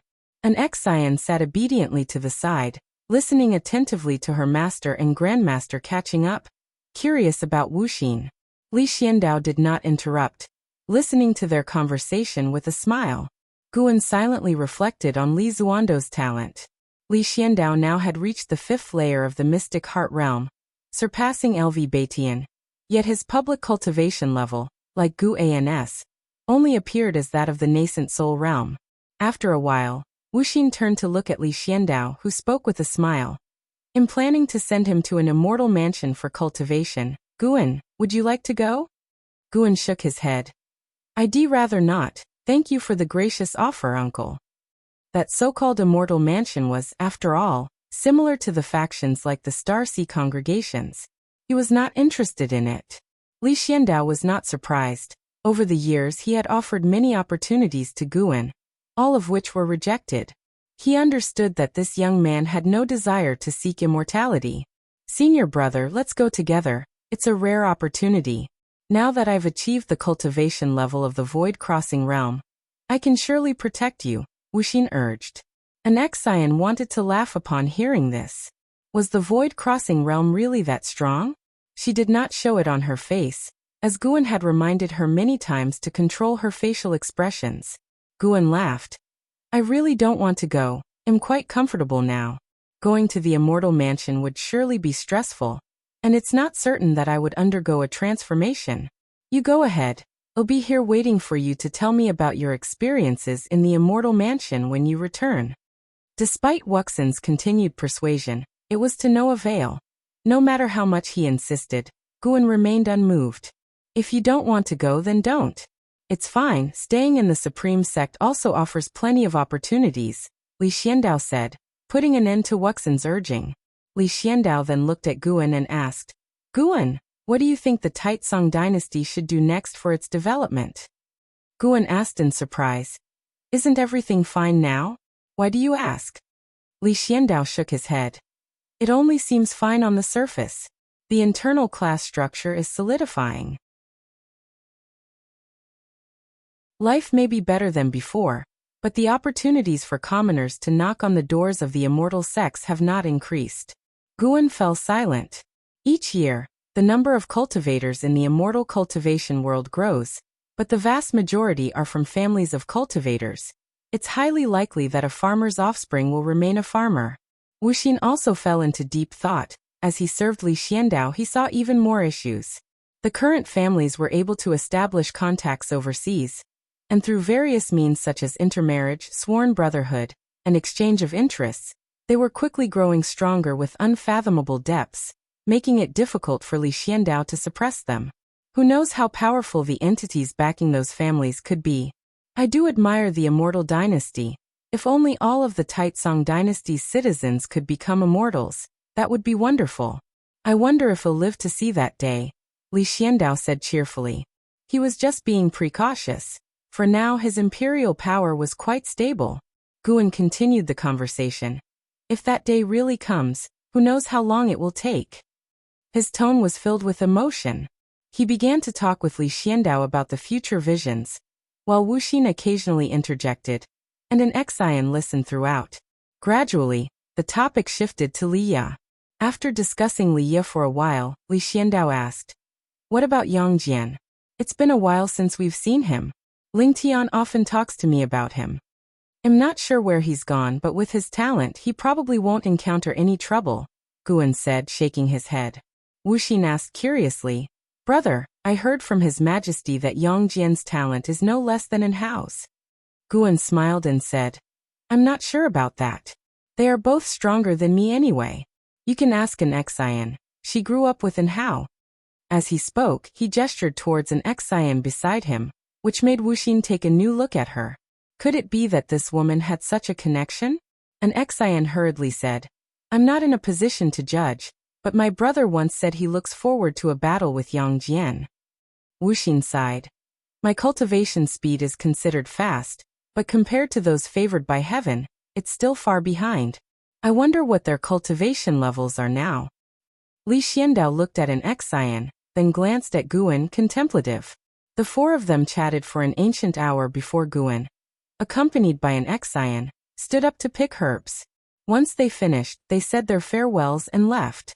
Wuxin watched Guan's retreating back, his eyes brimming with melancholy. Li Xiandao smiled and asked, "What's the matter? Do you feel the relationship has become distant?" Wuxin replied, "A little, but it's more about regret. With brother's temperament, I'm afraid he won't rise to become an immortal, alas." In years past, Guan had seemed so formidable in his eyes. Now he himself had a cultivation level of the void-crossing realm, while Guan had only reached the nascent soul realm, which left a bitter taste in his mouth. He wished for his brother's cultivation level to always be higher than his, so that they could travel the path of immortal cultivation together. How many years could one live in the nascent soul realm? Don't underestimate him. Perhaps he's hiding something, Li Xiandao said with a meaningful tone. Wuxin, surprised, asked, "Hiding? What do you mean?" Li Xiandao said slowly, "The last time I saw an Xian was 20 years ago. In these 20 years, her cultivation has increased very slowly, but my intuition tells me that her progress has been significant. Perhaps they are also practicing your Taoist expansion skill. But the Taoist expansion skill can only lift restrictions once in a lifetime. If brother has reached the nascent soul realm, it must mean he has already lifted his restriction." Wuxin frowned. Li Xiandao did not continue the conversation. He was reminiscing about the golden Dao patterns on Guan's forehead. He had once seen another person with similar Dao patterns whose Dao level was unfathomably deep. Elsewhere, Guan had overheard Li Xiandao and the others' conversation, but he did not mind since his apparent cultivation level was only at the nascent soul realm, and others could speculate as they wished. Time flies swiftly by. 20 years blinked past. The Xiaochuan family was in mourning, and Guan stood on the roof eaves, invisible to anyone. He watched Xiaochuan's soul rise from the memorial hall, drifting toward the sky. Today was just the 7th day since Xiaochuan's death. Xiaochuan kept ascending, looking down at the people inside the Xiaochuan residence. His face held no sorrow. Instead, it bore a smile. Is this what it feels like to be reincarnated? Xiaochuan pondered silently. Over the past 7 days, his soul had been unable to stray too far from his body, causing him to wander within the Xiaochuan residence the entire time. Now losing control over his soul body, he could feel an invisible force pulling at him from the ether. He wasn't afraid, but rather looked forward to his next life. He gazed far into the distance but did not see Guan, a flash of regret passing through his eyes. Gradually, he drifted higher and higher from the ground. Once he could see the entire Taitsong continent, he saw countless other souls rising alongside him. A spectacular scene that broadened his horizons. So the Taitsong continent is this tiny. I wonder where the supreme sect is located. Xiaochuan muttered to himself. From his current vantage point, the Taitsong continent was just a small piece of land in the boundless ocean, insignificant. What, you still wish to visit the supreme sect once? A voice entered Xiaochuan's ear. Xiaochuan's eyes widened as he instinctively turned to look, his expression turning to astonishment. There was Guan appearing beside him and ascending alongside. "Brother, you," Xiaochuan started in shock, unable to complete his sentence. Guan turned to him and asked, "Now, do you have any regrets about not striving harder in cultivation before?" After hearing this, Xiaochuan calmed down and smiled. "Regrets? Seeing this scene sooner has only shown me how minute I really am." He looked at Guan, hesitated for a moment, and then asked, "Brother, what is your relationship with Sword Venerable Fudao? Could it be that you are Sword Venerable Fudao?" In Xiaochuan's eyes, Guan seemed so mystical at that moment, with golden Dao patterns on his forehead flickering like flames and the immortal king crown shining peculiarly, making Guan look akin to an immortal lord descending.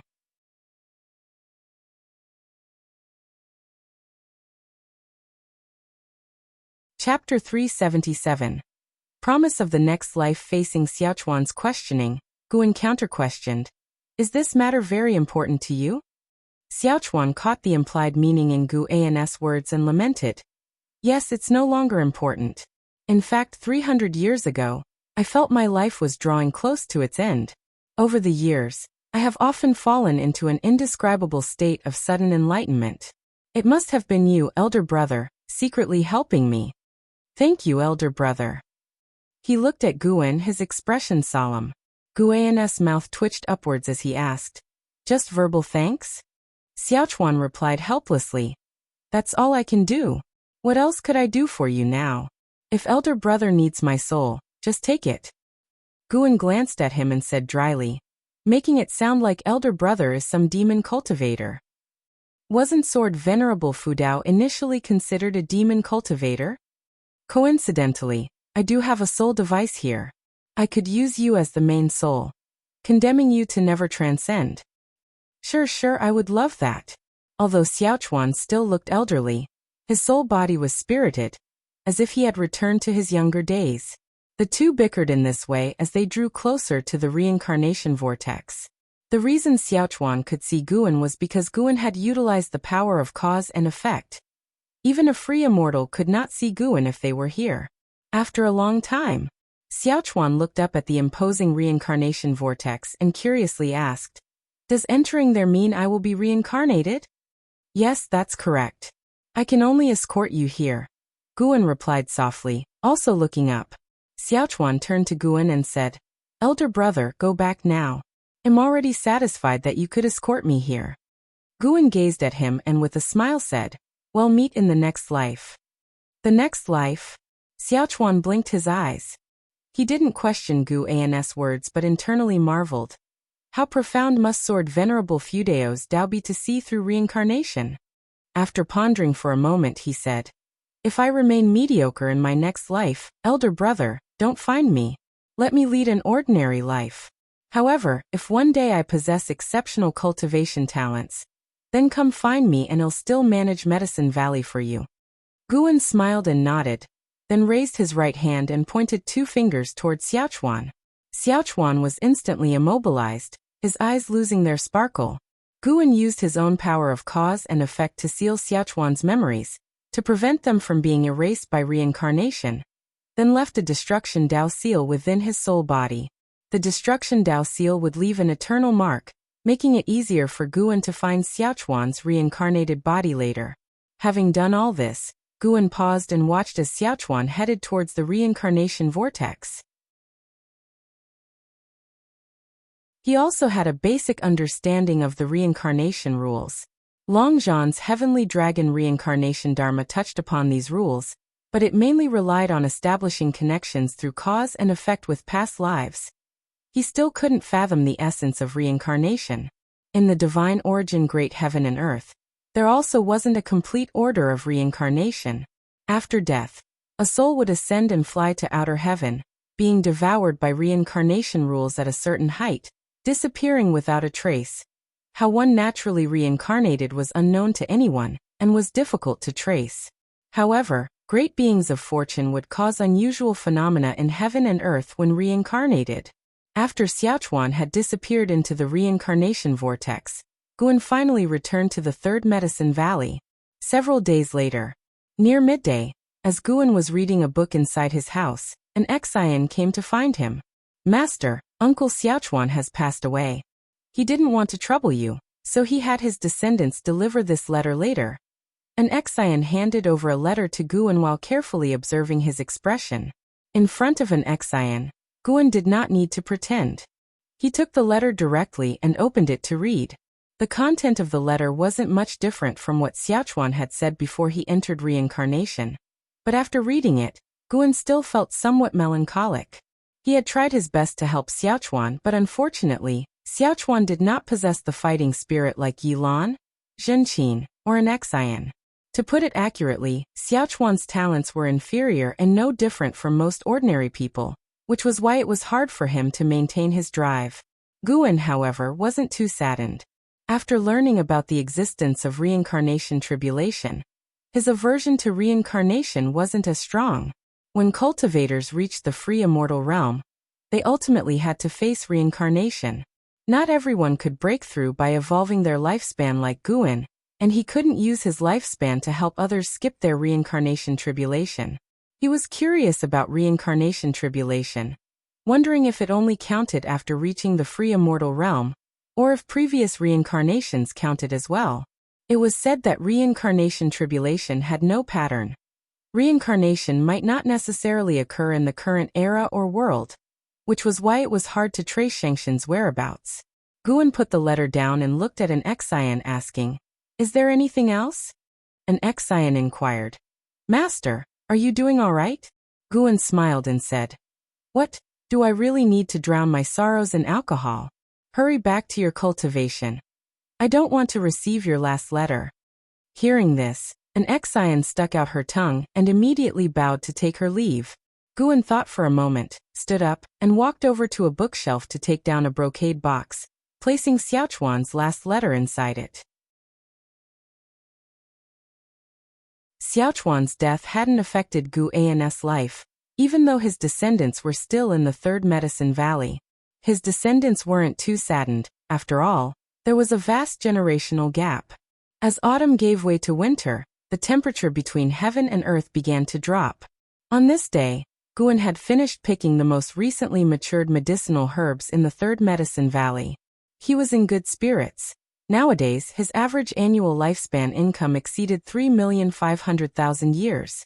He wasn't in a hurry to unlock the feature associated with a 10 billion year lifespan.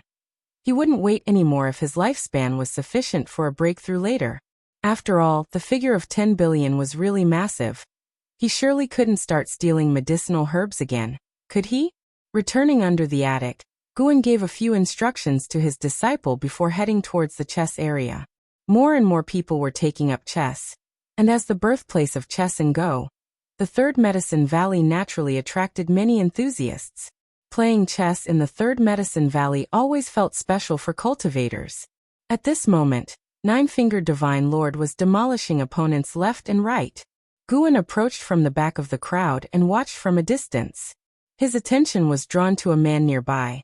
The man, who had only reached the nascent soul realm, wore a blue Taoist robe and was not particularly handsome. Zhang Shi, nascent soul realm level 3681/1100/1800. His maximum lifespan wasn't high. Yet for some reason, Guan was inexplicably drawn to him from the first glance. Zhang Shi felt Gu An's gaze and turned his head, nodding slightly. Guan approached and asked with a smile, "Taoist friend, you seem unfamiliar. Is this your first time here?" Zhang Shi answered, "I just arrived at Supreme Sect a few days ago. I came specifically for Go. This trip was worthwhile. The level of skill here is very high." While speaking, he turned his head to look forward fervently and said, "I estimate I only have a 30% chance of winning against this senior." His gaze was fixed on Nine-Fingered Divine Lord, and his words irritated Nine-Fingered Divine Lord. Nine-Fingered Divine Lord turned back to look at Zhang Shi and said, 30%? You cheeky boy, so arrogant. Take the next game. I'll make sure you don't leave a single piece on the board." Faced with the challenge from Nine-Fingered Divine Lord, Zhang Shi was not intimidated, but instead showed an eager expression. Guan watched Zhang Shi fervently, seemingly deep in thought, his eyes revealing a hint of fascination.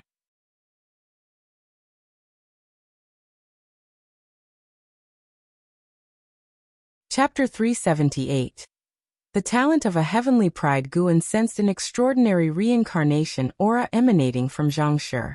He speculated that Zhang Shi had reincarnated, and wasn't just any ordinary reincarnation, but bore some similarity to Ji Xiaoyu. Could it be that Zhang Shi was a great power currently undergoing a reincarnation tribulation?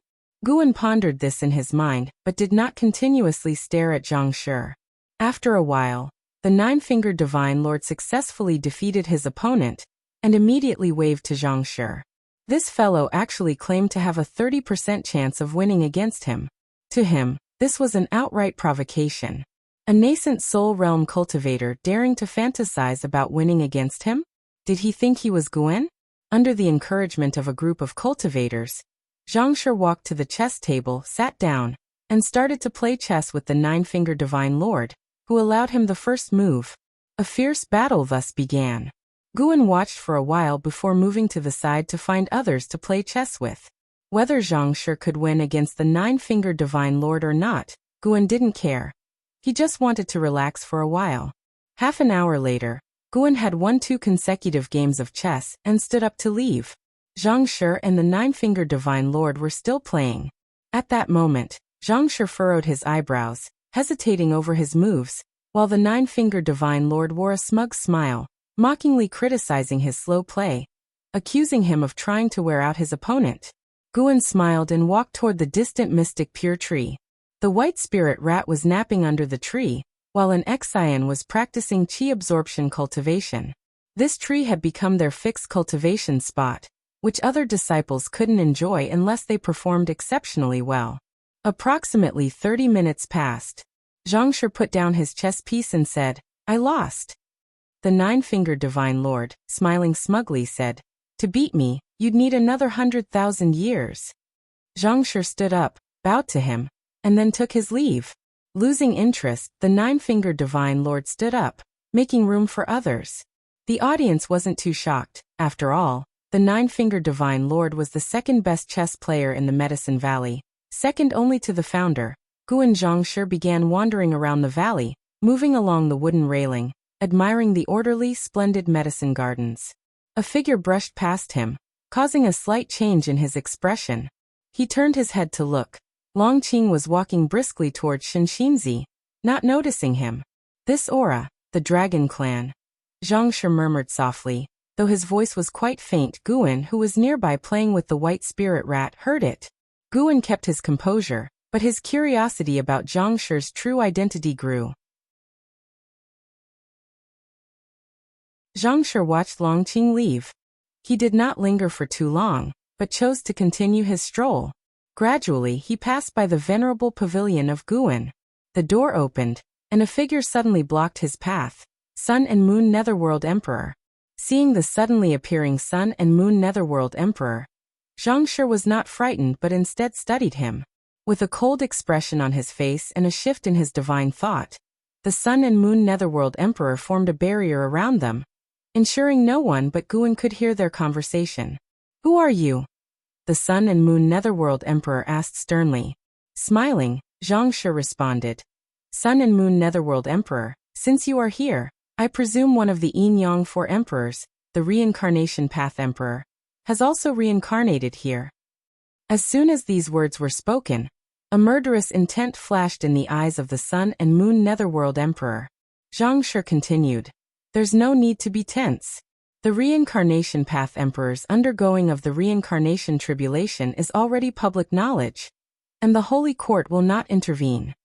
Hearing this, the Sun and Moon Netherworld Emperor's expression softened. He inhaled deeply and asked, "May I know the elder's name?" Shaking his head, Zhang Shi replied, "I will not tell you my background to avoid bringing trouble to you and the Reincarnation Path Emperor. Today, I came here merely for chess."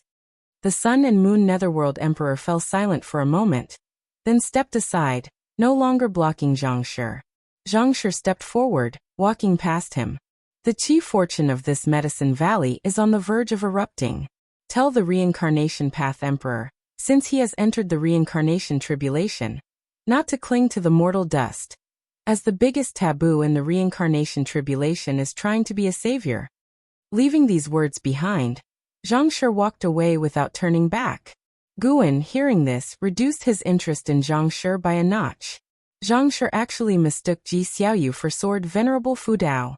The Sun and Moon Netherworld Emperor didn't argue for Ji Xiaoyu and quickly disappeared from the spot. In the time that followed, Zhang Shi toured the Third Medicine Valley, and then flew toward the outer gate city. Seeing that Zhang Shi had no intention of causing trouble, Guan stopped paying attention to him. Most days in the Third Medicine Valley were uneventful.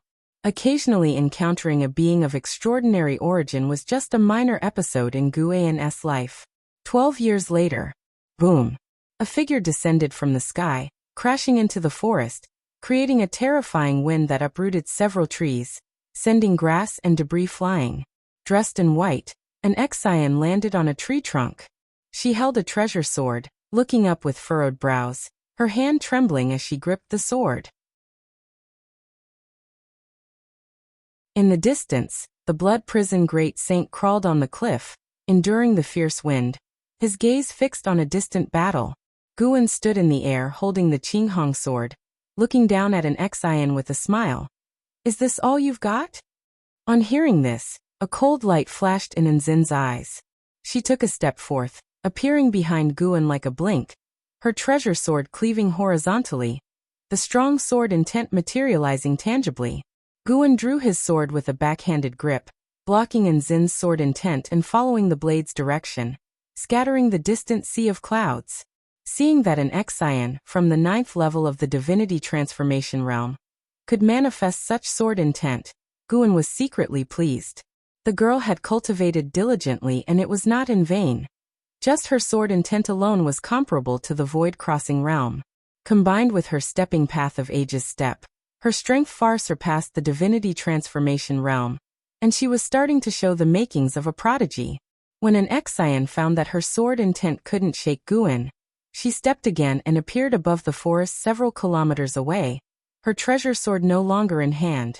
Her eyes narrowed and she pointed at Guan with her right hand's finger, turned into a sword. Boom! A dominant, vast sword intent descended from the sky. Guan looked up and saw a beam of light that seemed to slash down from outer heaven. The beam erupted with sword chi, forming a brilliant sword shadow 100 meters long. It was a magnificent sight. Guan's lips curved up. The girl had finally mastered it. His repeated preachings over the years were not in vain.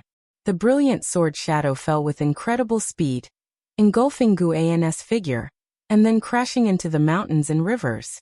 The ground shook, clouds of dust rose rapidly, and fierce winds ravaged everything in all directions. It was like the apocalypse, shaking the entire vast island. Blood Prison Great Saint watched, his heart secretly startled. He too recognized that Nzin's sword intent had surpassed the divinity transformation realm. The master had really raised this girl well.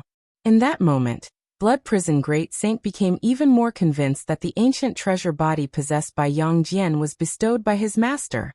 An Xian gasped for breath, the winds tossing her hair. She kept her gaze fixed ahead, not believing her swordsmanship could hurt her mentor. She was on the alert for her mentor's sudden reappearance. Snap! Suddenly, a hand landed on Nzin's shoulder, making her heart leap and her formidable presence scatter. Guan withdrew his hand and smiled. Not bad. Today's performance finally satisfied me. You are worthy to chase after Hauer and Jianer. An Xian turned her head and saw her mentor's smiling face. Suppressing her palpitations, she forced a smile and said, "It's all thanks to your excellent teaching, mentor. They never received such devoted guidance from you." She suddenly remembered a legend from the Supreme Sect. It was said that before Sword Venerable Fudao killed someone, he liked to pat their shoulder. She had thought it a mere rumor before, but now it seemed otherwise. Too terrifying. Just being patted like that made her feel suffocated. The terror of feeling her soul scatter was beyond comparison. Guan sheathed the Qinghong sword and turned to an Xian saying, "You lack a suitable sword, but I will not help you find one. Use your sword intent to temper your own sword." An Xian wiped the sweat from her forehead and asked, "Sword intent can also temper a sword?" "Of course. When you become powerful enough, your sword can become an Immortal Path Supreme Treasure." Immortal Path Supreme Treasure? Nzin's eyes lit up, her breathing became hurried. With the Taitsong continent gradually catching up to the immortal cultivation world, the strength of Immortal Path Supreme Treasures sank deep into people's hearts. Such treasures were considered church treasures even overseas, and Li Ya's divine exotic city possessed only a pseudo-Immortal Path Supreme Treasure. Thinking about one day tempering her own Immortal Path Supreme Treasure, an Xian felt extremely excited. What level of Dao would she have then? She began to look forward to that day. What would Hao's reaction be when he saw her then? "Let's go, it's time to head home." Guan flew toward Blood Prison Great Saint, and an Xian hurriedly followed. "Mentor, you know so much about Immortal Path Supreme Treasures. You couldn't be the legendary Immortal King, could you? At least you're at the same realm as the Immortal King. I guess you are at least at the 7th layer of Immortal Dao." "No, the 8th. An Xian excitedly asked. The existence of the 9 heavens of Immortal Path had also been known in the continent's immortal cultivation world. She had heard that the most powerful individuals had only reached the 4th layer of immortal Tao. She estimated her mentor's cultivation level as 7th layer, which was already a high estimate. Guan laughed. Not that impressive. I am just a loose immortal. I understand, a loose immortal without a fixed power, right? An Xian giggled. The Holy Court had named Sword Venerable Fudao as the Holy Sword. Mortal World Peak named the mentor as Peak Master. The Supreme Sect even reserved a position in the Venerable Pavilion for the mentor. And there was also Immortal Seeking Island overseas. She guessed her mentor had even more backgrounds that hadn't been revealed. Guan smiled and remained silent, not bothering to explain. In Nzin's eyes, 9 heavens of Immortal Path was the limit of Immortal Path. How could he, someone who had surpassed the 9 heavens of Immortal Path, explain that to her? Summer insects cannot speak of ice. 30 minutes later, Guan rode on Blood Prison Great Saint, and returned to 3rd Medicine Valley, with an Xian following close behind. Just arrived, Guan sensed a familiar presence. It had been a long time since he had seen this person. Zhou Tongyu. Guan had once written him into Supreme Immortal Venerable as the second protagonist. This man was also one of the foremost geniuses of the Taizong dynasty. After suppressing his power level and losing to Guan, they had formed a friendship. The last time Zhou Tongyu came, hoping to defeat Guan, he instead lost to Yang Jian. After losing to Yang Jian, at the subsequent Golden List conference, he lost to Wu Ju, helping Wu Ju thoroughly embark on the path of a genius. Since then Guan hadn't seen him. Centuries had passed. Back then, Guan was just at the carefree primordial immortal realm. Time truly flies. Guan had not yet seen Zhou Tongyu, but he was already feeling nostalgic. He dismounted and took an Xian to find Zhou Tongyu. Zhou Tongyu was watching people play chess, not noticing Guan's approach.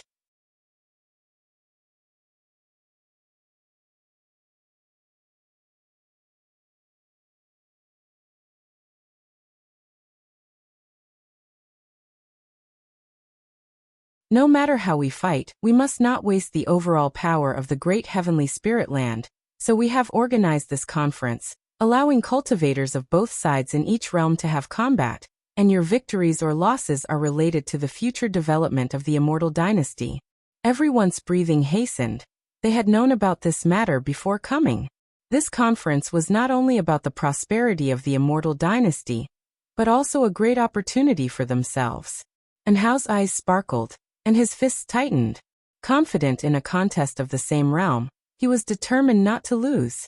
The ancient immortal emperor was very pleased with the expressions of everyone in the hall.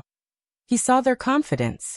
The top 3 in each realm can enter the Holy Court's Tao realm for cultivation, and the first place will even obtain an Immortal Path supreme treasure that is unaffected by chi fortune. The ancient immortal emperor began to talk about the rewards for the conference, exciting everyone present. Having the ancient immortal emperor announce the rewards publicly dispelled the last of their doubts. They had to give it their all. Instead of the rewards, and Hao looked forward to having a sufficiently strong opponent. He and Hao didn't need any supreme treasures. When his realm was high enough, he could dominate the world barehanded. The stronger his opponents, the happier he was. What he pursued was fame. He wanted to make a name for himself in the world. He wanted to make everyone in the Supreme Sect proud of him. Having reached this point, he felt that he was already capable of representing the Supreme Sect, even the entire Taizong continent. He wanted those who had lost to him to take pride in their defeat. Controlling the world's holy court, I hope you won't disappoint me. And Hao thought to himself, ignoring the latter part of what the ancient immortal emperor had said, not listening attentively. After a while the crowd dispersed, and Hao followed them out of the grand hall. Outside the hall was a spectacular sight above the sea of clouds. Just as Hao was about to fly away, a voice called out to him. And Hao, the geniuses of the Holy Court are very strong. I've heard that there's an unprecedented talent in the mystic heart realm, hailed as having talent surpassing that of the Holy God. Take this time to cultivate with me. And Hao turned to look. The speaker was a white-dressed woman as beautiful as a fairy, with a dignified posture, and her eyes looking towards him were like autumn waters, bright and moving. And Hao frowned and said, "Thank you for your kindness, but there's no need." Having said this, he turned and left. The woman in white stood there, stunned, seemingly not expecting such a decisive rejection from Hao. Whispers from the surrounding immortal spirits arose, curious about Hao's background, to dare to refuse a fairy's request.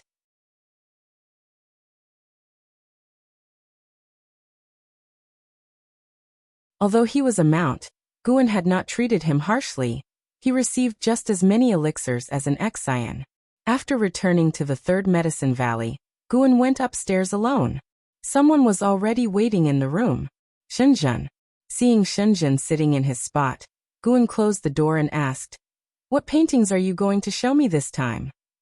He could feel that the atmosphere downstairs had once again become unnatural. Although the change was very subtle, it did not escape his senses. Shenzhen put down the supreme secret records in her hand and said, "I have comprehended a secret technique that can help improve one's talent. Would you like to learn it?" Guan walked over to the table, took back his own copy of the supreme secret records, and then asked, "What secret technique? Is it that powerful?" Shenzhen spoke mysteriously, "It's really powerful. I've already practiced it, and it truly works. After training with this secret technique, I'm finding that practicing other skills yields twice the result with half the effort." Guan couldn't help but cast a lifespan detection on her. Shenzhen, Void Crossing Realm Level 1543/2200/7200. Good Lord. Her maximum lifespan had increased to 7,200 years. Guan was surprised. This girl really could gain enlightenment from music, chess, calligraphy, and painting. And her cultivation level was also growing fast.